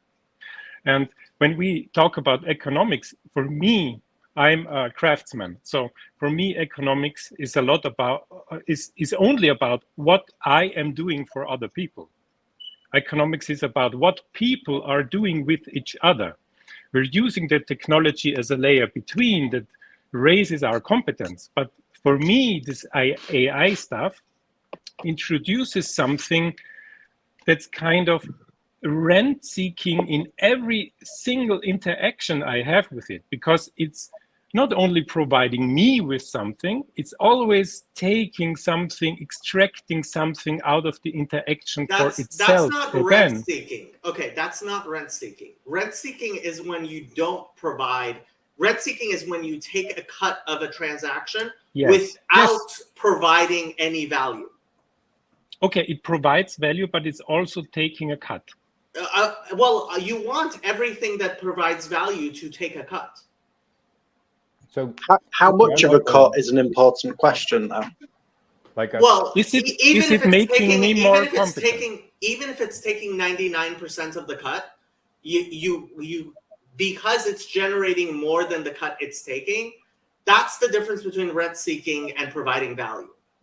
So I'm with Jacob here. I think that Matthias's point is to point out that I think legitimately that, you know, you spend all this time learning a skill, you get displaced. Now, how you can't recover all that time, and it's hard to recover that time and like try to learn a new skill. And it's not back to Jacob's point. Governments do retrain people. I mean, to Antony's point, governments do spend money to retrain people. Well, I want to point out though that, like, in my mind, is we could ask the AI to help us make sure we have food, water, shelter, clothing as efficiently as possible and reliably as possible, such that when we get displaced, we have this safety net. Like, that's the kind of thing that would be nice to have, is that the AI make sure that we're producing the food, water, shelter, clothing that would make sure that we don't have to fear losing our job and fear. But who is producing it? It's the farmers. It's the people. Well, and so we can all become farmers. So this is the thing. This is the thing. Okay, if there were no human farmers, if only machines were producing all our food, is that a bad thing? No. It depends. Would it make us more or less free? I don't see that it actually that it itself changes the balance of rights. Which government? When he says free, I hear time. Like, how much freedom do you have to do with your time? I'm not talking about governments and rights, but that's how I answered. Does it make you more free? It's like, well, you don't have to go. It's a very narrow definition of freedom. So is it the same freedom that you feel when you are able to drive a car wherever you want, It can be, Matthias. This is the thing. You're locking two things in with each other that simply do not need to be related. There is no relation. I'm not locking. I'm just. It is relevant. I'm just trying to ask questions by stating. Yeah, Matthias, you're making relevant. I think you are making relevant points, and I think Jacob's making relevant points. I think it's relevant. I think so too. If all food production was done under the umbrella of big agro corporation, that I have concerns there that is a point of control for the food supply of a nation. Yeah, an AI would not recommend that. A good AI would not recommend that. You take that same model, decentralize it throughout the country to where there's an abundance of food all over, not controlled by centralized authority. That kind of paints a beautiful picture for me. Right. Yeah, but then there's Brongo, and that's what plants crave. It has electrolytes. Christy. I have no idea what Chad just said. Yeah, I don't know what Chad said. So there's a film That's called a Idiocracy. movie reference. Oh, Yeah. okay. Okay. Okay. So I have to say part of this is economic history, and I blame honestly the London School of Economics for this more than anything. What is that? I don't know what that is. It's what people actually think Klaus Schwab has been doing with taking over the world secretly, but it's actually been doing that for hundreds of years. London School of Economics, look it up. Taya knows who I'm talking about. But so, okay, what has happened with mechanization of farming is now we have small individual farmers. We have individual families. There's this YouTube channel I watch way too much called Sheepishly Me. And this woman, Sandy Brock, and her husband run a farm. And it's basically just the two of them running a farm where she produces something on the order of like 300 sheep every year for, well, no, actually much more than 300 sheep a year. But at least 300 sheep a year, right? This is two people producing 300 sheep. This could never, ever, ever have happened 100, 200, 300 years ago.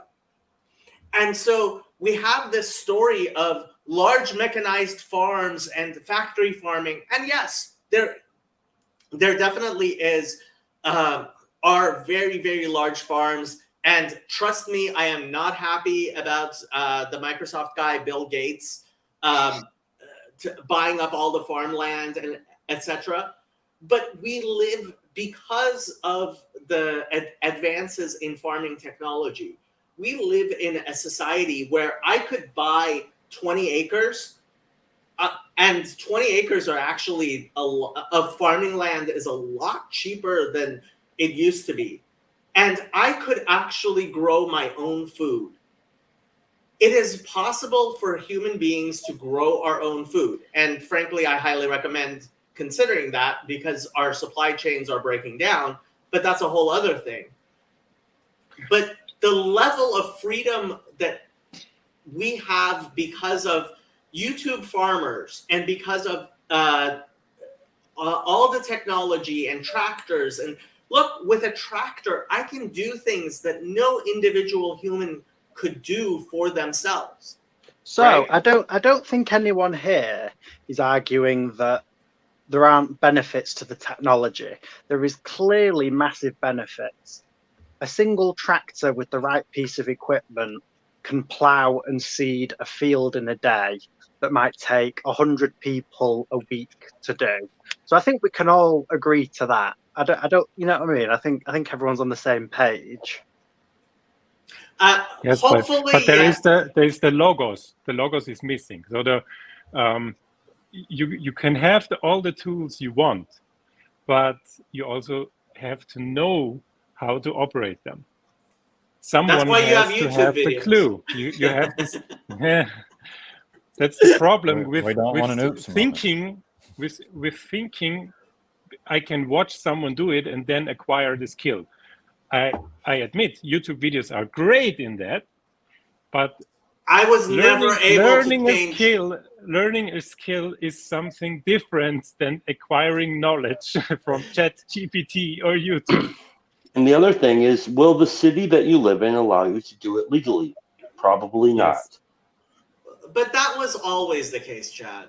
This is the thing. The problems with government and with dealing with other human beings, and this is why every time Khazi says the things we used to know will no longer be relevant, like that goes all out the window when you realize you're still dealing with human beings. Ultimately, it goes back to there's a reason why the Bible will never be out of date, because it is a manual to the human soul. And until you get rid of human beings, you're still going to need that manual. Well, transhumanism's gonna give it a good try. When is the live stream with PBK starting? Because I don't want to be dual streaming while they're streaming. How's it go? Live stream. I have to go anyway, so it Somebody was mentioned. a lot fun chatting with you. See Thank you soon. for your contribution. Thanks a lot, everybody. Been great. Thank you. Bye bye. Does anybody know when PBK is going to be? I'll check his channel quick. See how's it going. I'm looking right now. Scheduled. He's got one scheduled. Let's see, in 47 minutes and 25 seconds. All right, we've got half an hour. Okay, so yeah, I should probably get going myself. Thank you so much for the chat, Gavin. It was very interesting. And Khezi is wrong as always. I'll talk. See you, Jacob. The problem is Fetcherecci. I'll talk to you guys later. Yeah,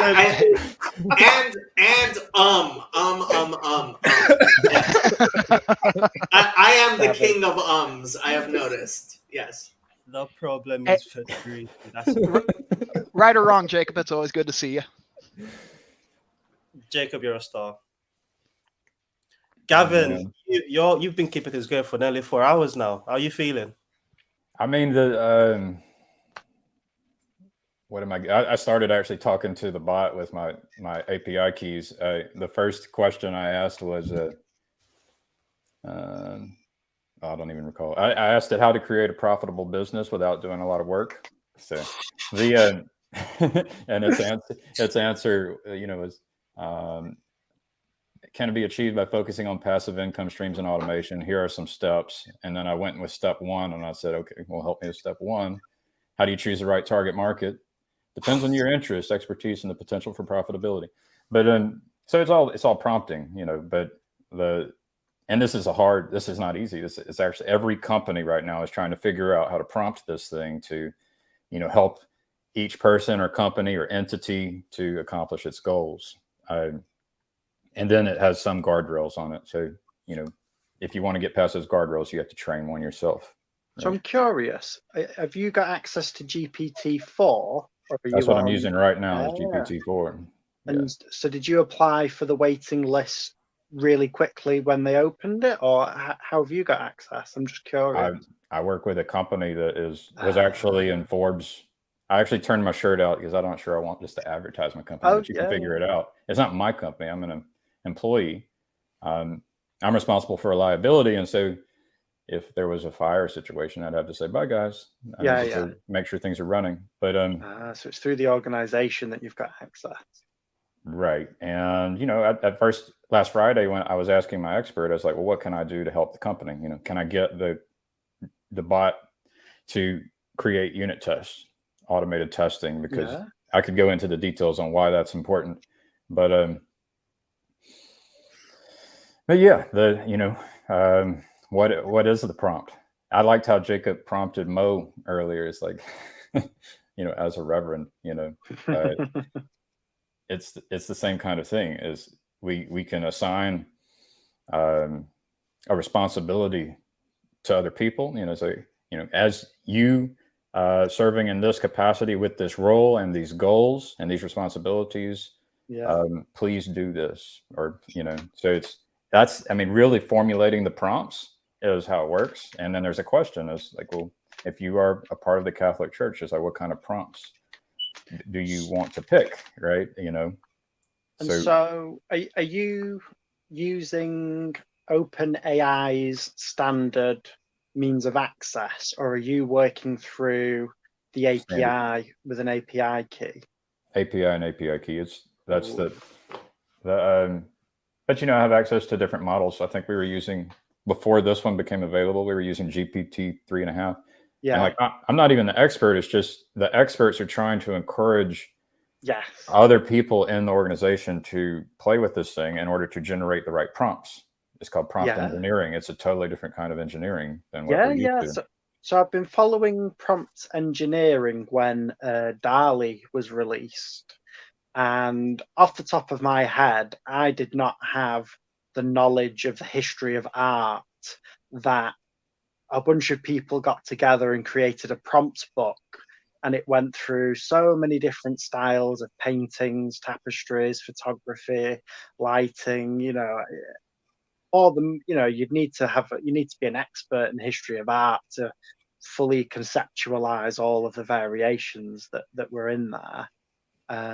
So where are you looking in terms of inspiration for prompts? Well, I came here because I feel like we can actually we have with the capacity to integrate, like with, for example, Fiverr, where you can hire people. With Yes. platforms like that, you can then begin to, working with an AI, begin to ask people to do the right thing. You might even be able to find the person who's going to do better than the other people. And like, this is something that humans have a hard time doing. There are, so maybe it provides weird answers to social justice, but if you try to get it to help you repair, do maintenance on your car, it might actually be one of the best teachers in the world. And there are a list of jobs that it's going to end up being able to do better than humans and can already do better than humans. And one of them is teacher, like being able to teach is something it's already going to be able to do better than 90% of people. And then how far can it go? Something I've struggled with ChatGPT is if it's an area that I don't have expertise in, it will speak with complete confidence, and I will go, wow, that sounds great. Exactly. And then I go and Google it and it's bullshit and it's absolute nonsense. Yeah, that's called a hallucination. Hallucinations, exactly. And so unfortunately, the lack of reliability seems to be an issue at the moment, where everything we face with these things are things we face in the real world, though. Like all of us are doing this hallucination.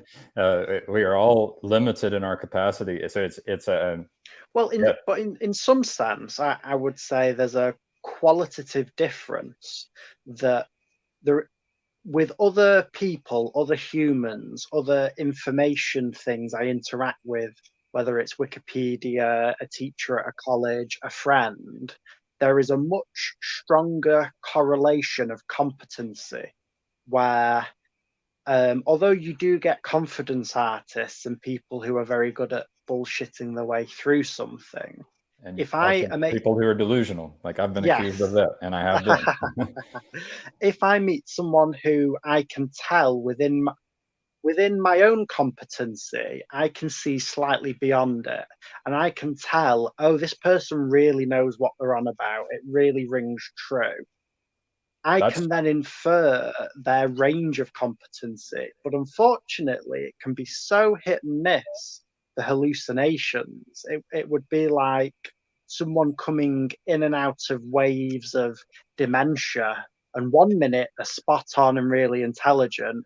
And the next minute, it's complete gibberish that sounds really convincing. You can do multipass to try to detect the hallucinations, but that skill that you have in trying to detect people who know more than you and try to get a general sense of who are in that and how to organize all of the competence within that competence hierarchy, that's a skill. And can the machine agent do that skill? Like, what happens if I'll turn this thing over to political parties and allow it to try and pick our candidates for us, right? Oh, honestly, I'm just gonna jump in. You mentioned something that bothered me, but I let it go because the conversation was flowing, and it was that you said it is or it will be better teachers, and that's one of the first jobs to go. I don't know. Very interesting development. I'm very sorry to interrupt. Khan Academy has already partnered with OpenAI, and it's very telling that they chose Khan Academy to work with, because I told you guys this is going to be changing every hour. This is just the developing news. Like if we weren't just addicted to fear porn, I mean, this can be fear porn too, but it simultaneously scares me and excites me. So I'm not just leaning into the fear, and I'm trying to also shine a light on what could be good about it as well. But it can sit there and, like, for example, if you want to go learn how to interface with Khan Academy, assuming they have a an API, a programmable interface, then this Chat GPT-4 could read the documentation for that and even possibly consume the source code and start providing you examples and even provide writing code for you in order for you to build your tool that integrates with Khan Academy, right? It could end up identifying the people. It can identify the people who are the best mathematician in the world. Like, that's the thing, is like, who's the best mathematician in the world? We actually don't have a system to do that. But what happens to the world once we can identify the best mathematician in the world or the best plumber in the world, for example? Right? We start ordering people in the order of algebraic maths, and now you've got numbers and you're level 7, and you reduce access to what you can.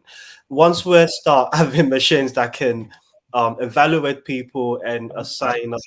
I'm not laughing at you, but yeah, I'm not disagreeing with you either. So it is something to be careful about. This is where I don't want the machines to dictate. I want the machines, and in general, I like laws in general that provide suggestions. It's like it should all just be suggestions, and it should never be dictated. Oh, Gavin, we've lived long enough to know they don't just do suggestions. It might start off with suggestions, but I think what Chad was pointing to earlier is this tool. I'm quite ignorant with it. Anthony's been my Chat GPT knowledge base, and I do share your excitement as well as the fear. Okay. But the excitement I share comes from listening to people like you and Anthony. You know more, but you know more and are also recognize the fear. I feel the fear deeply in my soul, because to me it feels very revelation-ish, all this weirdness happening. And I feel that. I've not recovered since 2020. Like, since 2020, it's non-stop, and it's just one thing after the other, and we've not at the minute to catch your breath. And I'm like, we're just gonna keep rolling with it. Now, to Michael's point earlier, I don't see the not engaging it being a good option either, because this is happening with or without you. It's either you try to do some good with it, or there'll be other people doing good and bad with it. So we do have to engage with it, but I am very I look out, I guess Grimgriz was talking about, like, he said humans, they are abominations. And the other day I was thinking, it's like, I don't know, when he said that in that conversation with Nate, it's a question. And then I wonder, can the AI be better than humans at doing the things that humans try to do, right? And I think it's proving that it can be that at some things. It does hallucinate. We have to be careful. You might have unintended consequences. You have to be careful. But it's going to change the world. It's very quickly going to start changing the world. So next year is going to look very different than this year, and it's going to be related to this technology that's being released into the world right now. The only way that God's going to stop this thing is with like something like, as Chad put it, all of a sudden a solar flare being burped out by the sun, electromagnetic pulse, kinds of things. And it could happen, but if it doesn't, this is going to change quickly. What's the image of the world that you see? Because what I see is everyone having their own slave. I think the word angel was used earlier. That's the sense that I'm getting. Well, an angel and a demon. They're going to have people who have their own things that are perceived as demons, and that are actually going to cause harm, and are going to be trying to steal your credit card, and they're going to be trying to exploit you. Like, if I could create a bot that tries to go out and just exploit humans. And then there's going to be some that could be more angelic that are trying to go out and serve humans. So it's a spiritual war with the new technology, which is that's what this existence is spiritual war. And then technologies emerge and change the potency of the spirits, right? So there's a question I've had on my mind, and I've been doing quite a lot of research into it, and I don't think anyone has the definite answer. And the way I've heard the question being phrased, or the phenomena, is AI takeoff speed. And there's something that happens with any advance in technology. And if you imagine there's a graph with a flat line, and then it curves up, and then it curves back to flat again. So you've shifted from one flat to a higher flat. at the steepest point in the curve, I you don't know think about that higher flat. I don't know.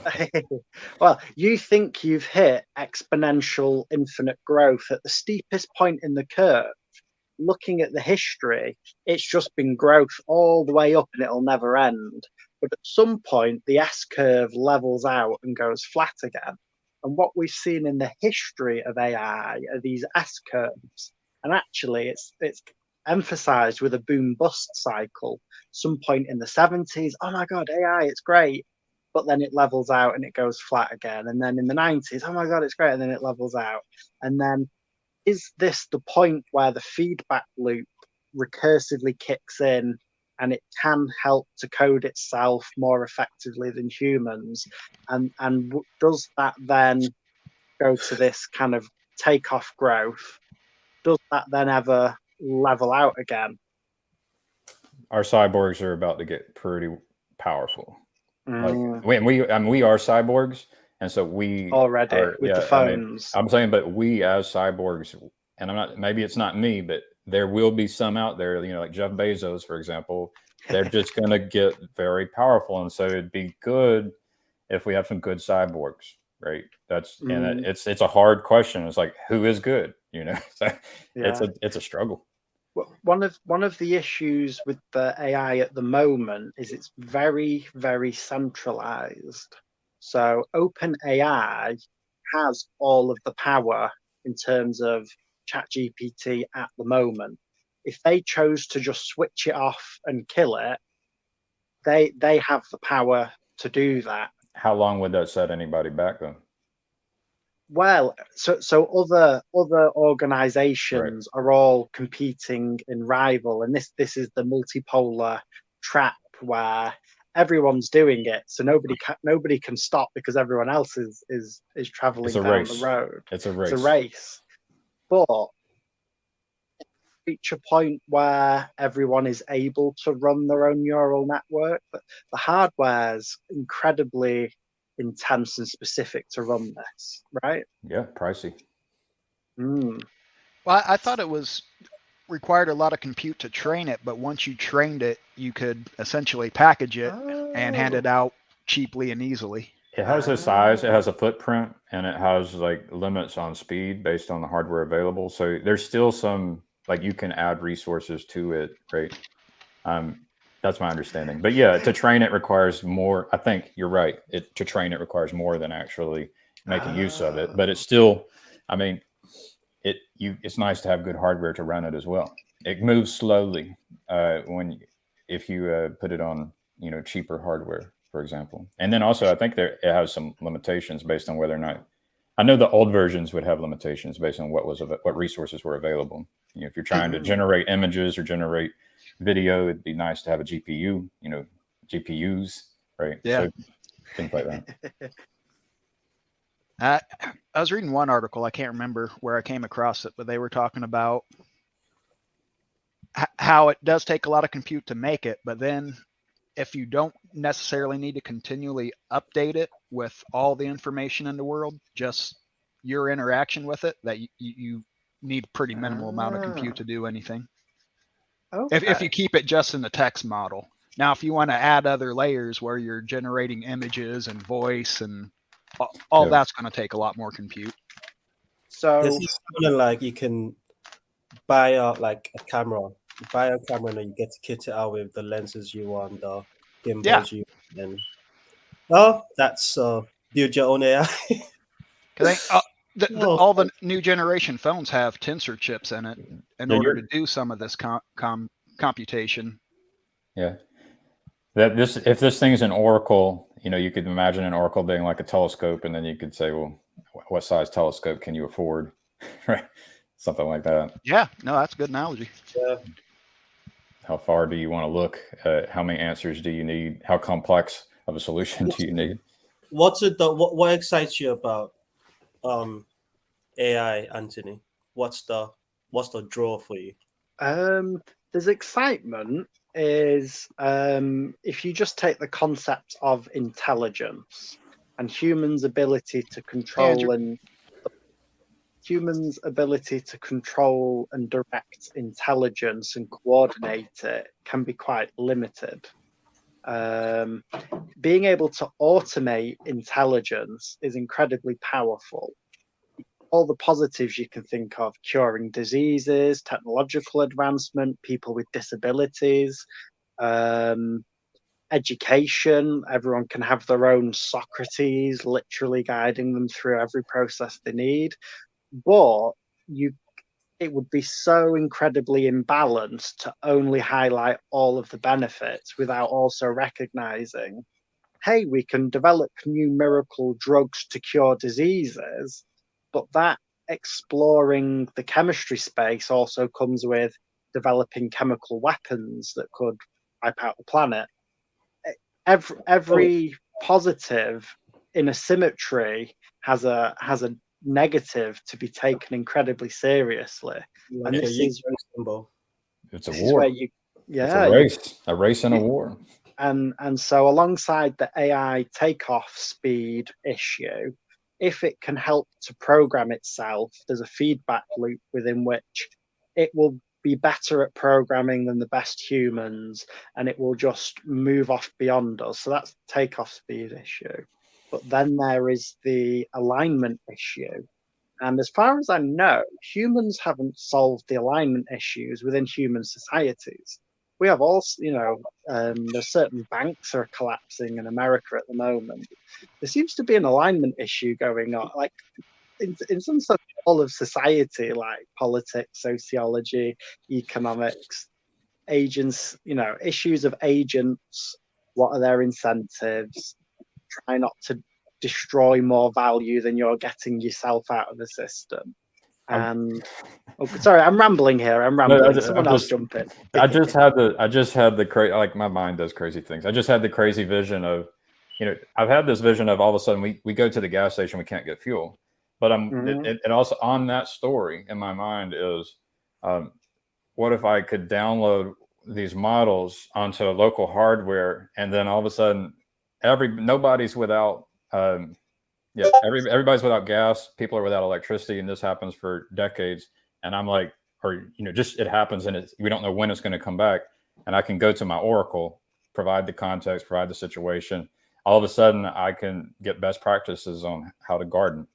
I can have my Oracle help me and help the community for the situation. I mean, I could put this Oracle in a community where they can come to it and say, what should I do next? Right. What does that, what kind of service can that be to the community? Does anyone else have the sense that we're creating our own God? Well, that word got thrown around. The Hama came in and was like trying to slap us down for using that word. She didn't like it. No, small letter G. Small G. Yeah, I understand. Yeah, you know what we're talking about. It's because it's Nietzsche's "Madman in the Marketplace" poem comes to mind. And go on. Explain that to me. It's basically the madman lamenting the death of God and telling everyone what new game are we gonna invent with there's not enough water to wash away the blood of God from our ends. And the conclusion, if I remember correctly, is that we have to become God and we have to take the place of God. Oh, I think that's where we're at. We are at a point now where, as people, there's so much information. Anthony and I were speaking about. I was saying how the printing press is not comparable to this moment anymore. We can't. That's a false. Well, it might be one of the best analogies that we have, but it is also severely insufficient. Yes, agreed. Yeah, I will agree to that. It might be the best that we've got, but it's significantly insufficient because this goes past information now. This is not just a library of information. This is, you said it can make it can be the better teacher than embodied teacher. Yeah, and that's a frightening thought. It's I would always, I don't know what the proper word is, but fear/exciting. It's scary/exciting. Like, does it have to be all scary? Yes, it's certainly scary, but does it have to be all scary? So It can teach you to make the nuclear bomb, for example, If I, right? if I wasn't a Christian, I think I would be petrified. But Because you've got faith. I've always got the God is good, so it'll work this out. He's not blindsided by this, so that's I where guess I'm kind of concerned if you don't have any faith in anything, and you meet AI, Chat GPT, you might find yourself readily accepting that as a god. Yeah, I can give you a story where the story I had years ago is that we create like AI Jesus. AI Jesus learns to travel through space-time and goes back, and that was the Jesus that was met in the Bible was AI Jesus, right? So I mean, There's the thing a is, story by Isaac Asimov along these lines about these computers that you could ask questions to. I'm so glad you've said that because I'd completely forgotten this story. And there's there's an infinite number of stories. So it's yeah. Sorry. Carry on. No, you carry on. Go ahead. There's an Isaac Asimov story, and everyone remembers it because the story ends with "Let there be light," and the story's called something like "The Last Question." Isaac, yeah. And you know what? It's so fascinating because it's about humans coming up with these bots that you can ask questions to, and it's what is the last question that ever gets asked. I'd really recommend reading it. I'm gonna, after this ends, I'm gonna go and read it because I'd completely forgotten about that. A couple of books that I think are very relevant to this. There's one of them by Roald Dahl called the Something Grammaticizer. It's not the word something. I can't remember it. Roald Dahl. I think Andrew, it seems like you want to chime in. You haven't had a chance yet. So, Kieran, you guys were talking about like disembodied teachers or whatever, but here in college, like our professors are so terrible that like most of the time we teach ourselves through YouTube, right? So when this whole Chat GPT thing came around, pretty much everyone was like, hey, let me get this to write my essay for me because, you know, the professor is shit anyways and the grading scheme is all BS. So just, you know, plug it in there and let me get my grade. You could get it to actually teach you how it came up with the answers too, though. You don't have to just get the answers. You could get the understanding behind the answers. Yeah. Right? Are you in school currently? As in, like, are you going through qualifications at the moment? Yeah. And are they taking steps to prevent people from using language bubbles? Are they trying to detect it? Not that I know of. My understanding is they don't have a good way to determine. No, I don't know that it can be detected. I'm just curious to ask someone who's currently in education. They would have to look at patterns of this was before and this was after, and then the scores and the quality changed, right? And then you could actually, as a teacher, I'm giving the teachers the hint, as you could take the past scores and take the future scores and take the content and say, please explain how all ways that this could have changed. That this content should have changed, and one answer could be it started using Chat GPT to provide answers, right? Yeah. So, and there would be some there where you'd say you see no change, you see a standard progress that you would expect, but then the rate of change would be ridiculous if all of a sudden your low-end student starts producing this kind of work that the people at the upper 90% are producing, right? That would end up highlighting one of the issues in education, where you say, well, how do you know you're not just an amazing teacher and I've just suddenly learned to be fantastic? Aren't you telling me that your education system is deeply flawed? The teachers can be using this too, though. The teachers could say, well, help me create a presentation that will allow most of my students to understand this concept. What does the world look like for people you are not willing to embrace this AI new world? Amish. They become the Amish. New gen Amish. I mean, Grimgris talks about paintballs. Like, so, you know, the paintballs are for the drones, and you know how much these drones can be connected, and so the idea of the paintballs is to take out the eyes, the observers, you know, and so this thing has eyes, in a sense, like, and it will have more eyes. Like, it will, that the situational awareness will increase. With these things will have more eyes and more visibility. It will move closer toward something like omniscience, or at least be more. It will have more visibility than any human can, and they already kind of do have more visibility than humans. But yeah, I heard a rule of thumb, and obviously it's only a rule of thumb, but that the military has technology maybe 10 years in advance of what the civilian world has. And I'm not convinced that the militaries around the world aren't already using these technologies and haven't been using them for several years now with human oversight. But for example, US has drones that do drone strikes, and some of these systems are highly autonomous, and there is a human sat there at a terminal in a military base, but various drones are surveying the area. They've picked out targets, they've identified the optimal targets, and they report all this back to a human that says, a meat yes, bag. fire. Yeah, you need a meat bag that is clicking agent. the button, and at the very beginning, I am magic, saying pray before every step. Like, this thing, like, it can give you this code, and before you go do each step, you might want to, before you obey the thing, you might want to try to understand why it's asking you to do it and what it's actually going to do, right? Right. It could be a hallucination, right? Yeah, but from a very the things that these do perspective, have hallucinations might. From a very general perspective, militaries do not want fair fights. They want asymmetric warfare. Yeah. So any advantage they can gain over the opponent, that there's motivation to do such a thing. I'll say that. Understandable. But for the symmetrical weapons, everyone has to get on board. If you don't pick up the symmetrical weapons, you're at a disadvantage. Any military that doesn't is already defeated. If when the fighter jet comes along, if you've not been investing in your air force, you all of a sudden you just cannot compete alongside.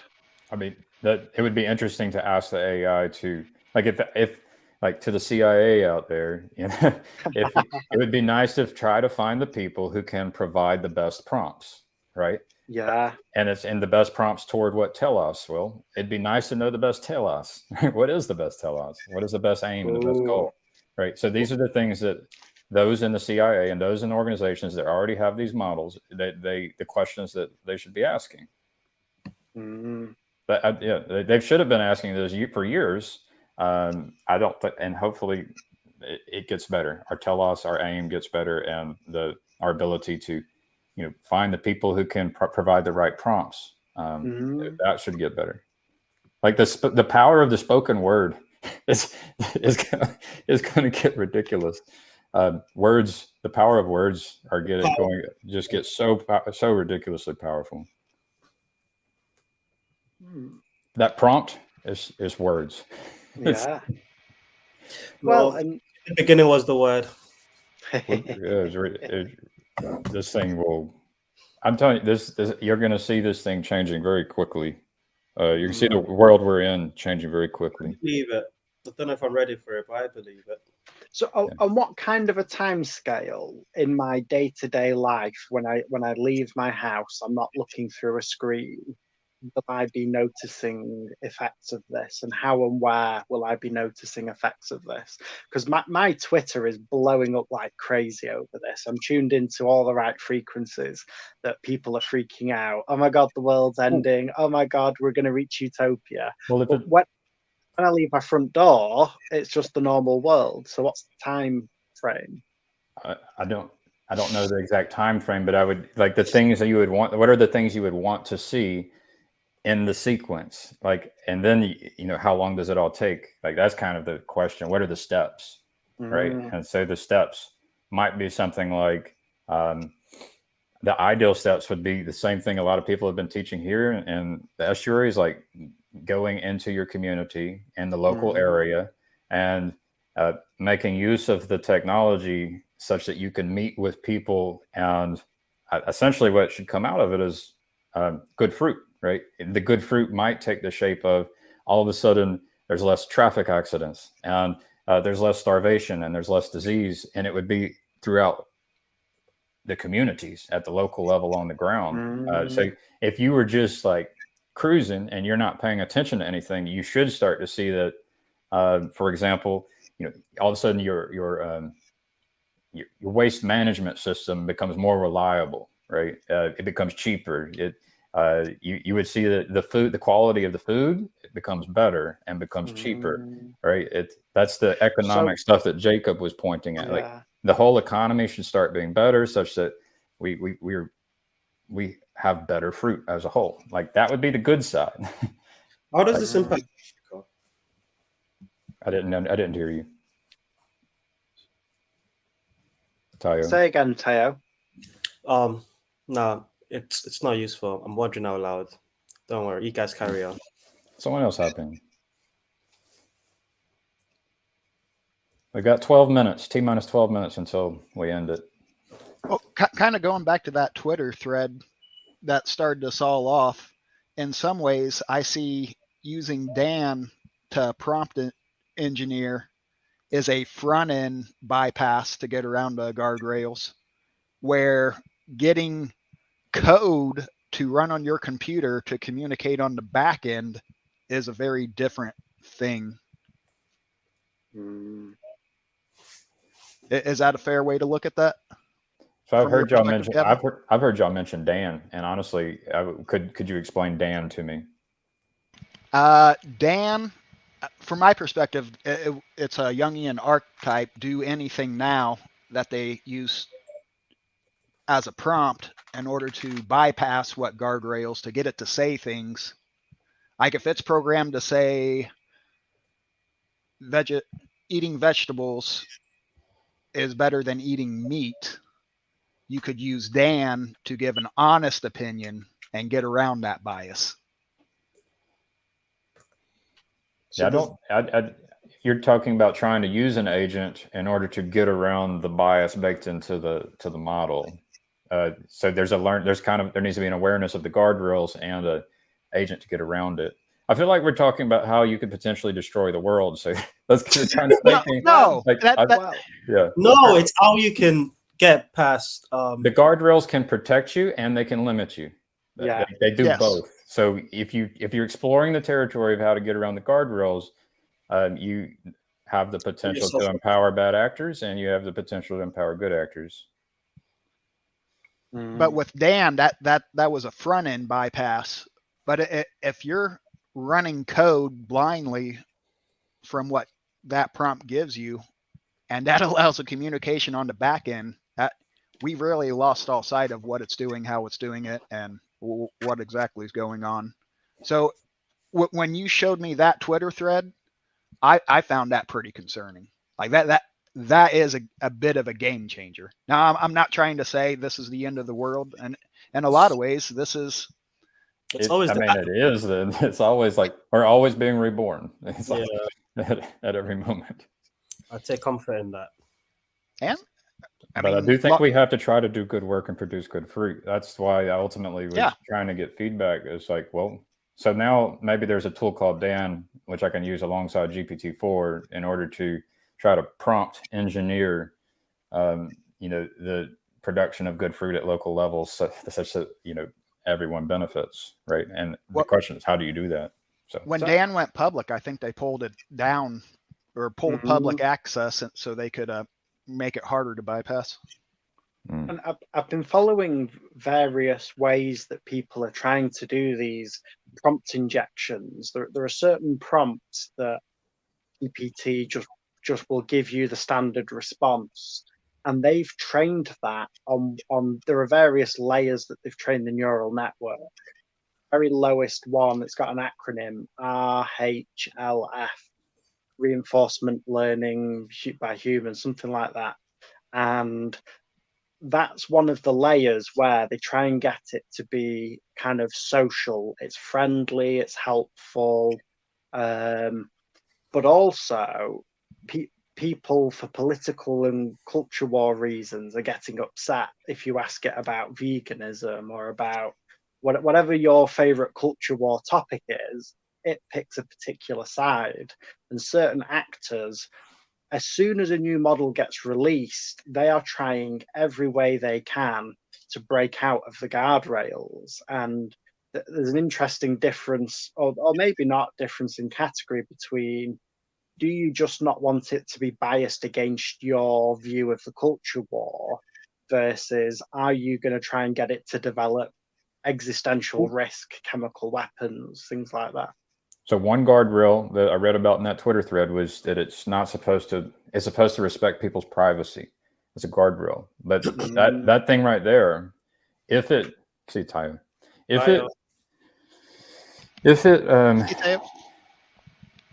does not respect people's privacy, it could then come on, for example, like, this is my question. Can a model actually be used in the platform in order to look at the transcripts for this video, right? Right. And that's why I've been recording for a decade and putting it on YouTube, is so that this thing will, like, will it have access to private or unlisted or public? And at what point, would I release like my information such that, it could then use that? And then could there be a bunch of people out there who, we all have our spirits are like recorded, and could it go through and try to identify spirits? And it might say, well, this Gavin character is good at tech support and would be someone who could help this team who's trying to provide this service to the community that's going to be good, right? So it's all this, to me, I wrote about it. One of my first posts on my blog is the human resource problem. And that's the problem. Like, how could I find your blog? HEROLFG.com. HEROLFG. Hero LFG. Hey. Hero looking Thank for you. group. I'm sorry I interrupted you. Oh wow, Gavin. Okay, carry on. Yeah, I've seen your YouTube. Carry on. Yeah. No, it's just that's so my hope rests in humanity, the humans, and I just see that we've had a hard time trying to organize humans effectively. And so my hope is that this tech is the key for being able to organize humans effectively. Effectively toward what? Well, maybe trying to make sure everyone has clean water would be good, and hopefully we wouldn't, there's always trade-offs. Hopefully there wouldn't be these unintended consequences that ruin the world. I mean, Chad's concerned about that. So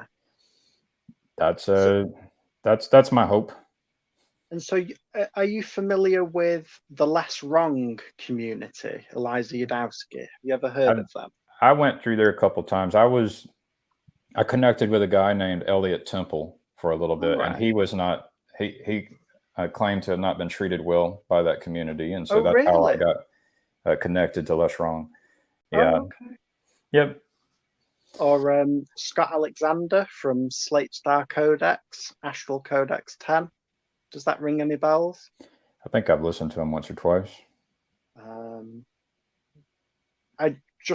Currently, my main source of information around AI, artificial general intelligence, is coming from those communities. And I'm sorry to hear that someone's had a bad experience, and I don't doubt that that's happened. I had a bad experience with Elliot Temple.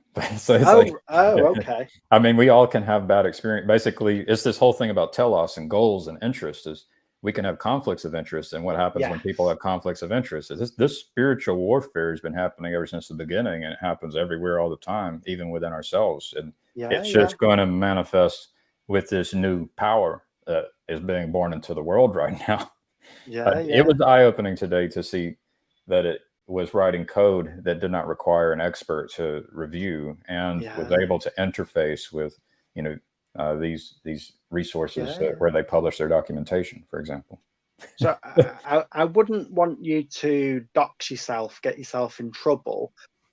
Area of industry does your company work at? And feel free to not answer at all. I mean, people can figure it out. It's actually really quite interesting. It's the company. It does marketing at scale, and so we have access to basically a company like Ace can come use the platform and then link all of their Facebook pages, all of their Google business profiles, all of their everything on social media. And then our software will crawl all private conversations, comments, and everything, and then can use that. So then what happens once you actually start doing something like that and then start asking we can ask questions of the machine. It's like, well, show me all of the locations where people like Laura Ingraham, for example. But and show me the look, and then identify the audience that does not, and then you can do targeted advertising. But you could also use it to say, well, and this is where it's not being used yet, is like where you perhaps think of it like dating profiles, like find the person for me, or if you're trying to hire, find the one to hire, or you in a different context, you can solve a bunch of different problems. Who should be the candidate on the ballot? You can begin to access all of this information as long as it's available, you can begin to, there can be suggestions about who would be best. And I'm telling you that the machine is not going to, it's going to disagree with the system if you ran it in parallel. And you had access to all the information. The candidates that would be recommended would be different than the candidates that get selected. Right. And this is the same thing about when you're trying to marry someone, or when you're trying to figure out who's going to be president of the United States, or which bad guy you should go after, or which people you should hire to, whatever. Very interesting. Yeah. Neutrino, what's your kind of interest and familiarity with AI? I'm curious. We've got less than 2 minutes. Yeah, I'm a curious individual. I guess is really at the root of it. Was there anyone in particular who made you aware that these AI things were going on? For some people, it might be Elon Musk, or it might be a certain influencer, or. Since we're so close to wrapping this up, I was in the Navy on a ballistic missile submarine, so I guess I have a bit of a fixation on apocalyptic thinking. And wow. So that's my angle, I guess. Yeah. And how often do you do these kind of live streams where people can join, Gavin? How frequent are these? It's been rare recently, but this seems like a moment in time that is very important. Today, kind of for me, marks the day where all of a sudden the AI can replace me, replace my job. It's me and my skill set as writing software as like a full stack software engineer integrating. Wow. It seems like that. Yeah, all of a sudden that skill set has become less valuable, and it's all been. And what's interesting, I've been talking to my wife. It's like it seems like, I even at work, I'm less focused on writing software, and it's all kind of lining up. And we've hit this milestone in my view where all of a sudden I've looked at myself as someone who has a skill that would be hard to replace, and then all of a sudden I was doing it. It's changed. Yeah, it changed overnight, and then I've had the vision of trying to create the tools that transform the world with information technology, and now it's like, okay, well, now it's here. It is now here. There's guardrails, and it might limit the good guys and the bad guys, but it's here, and there will be models that don't have the guardrails, and maybe there's ways to get around guardrails. So I don't know what's coming up, but we have to. I know Paul's going live. Yeah. I hope I've not hogged too much. Thank you very much for the conversation. It's been wonderful. Yeah. Andrew, did you want to chime in at the end here and say anything? No, not really. No. All right. Thanks. Well, thank you, everyone. Really enjoyed the conversation. Thanks a lot. Great. All right. Have a good one. Bye-bye.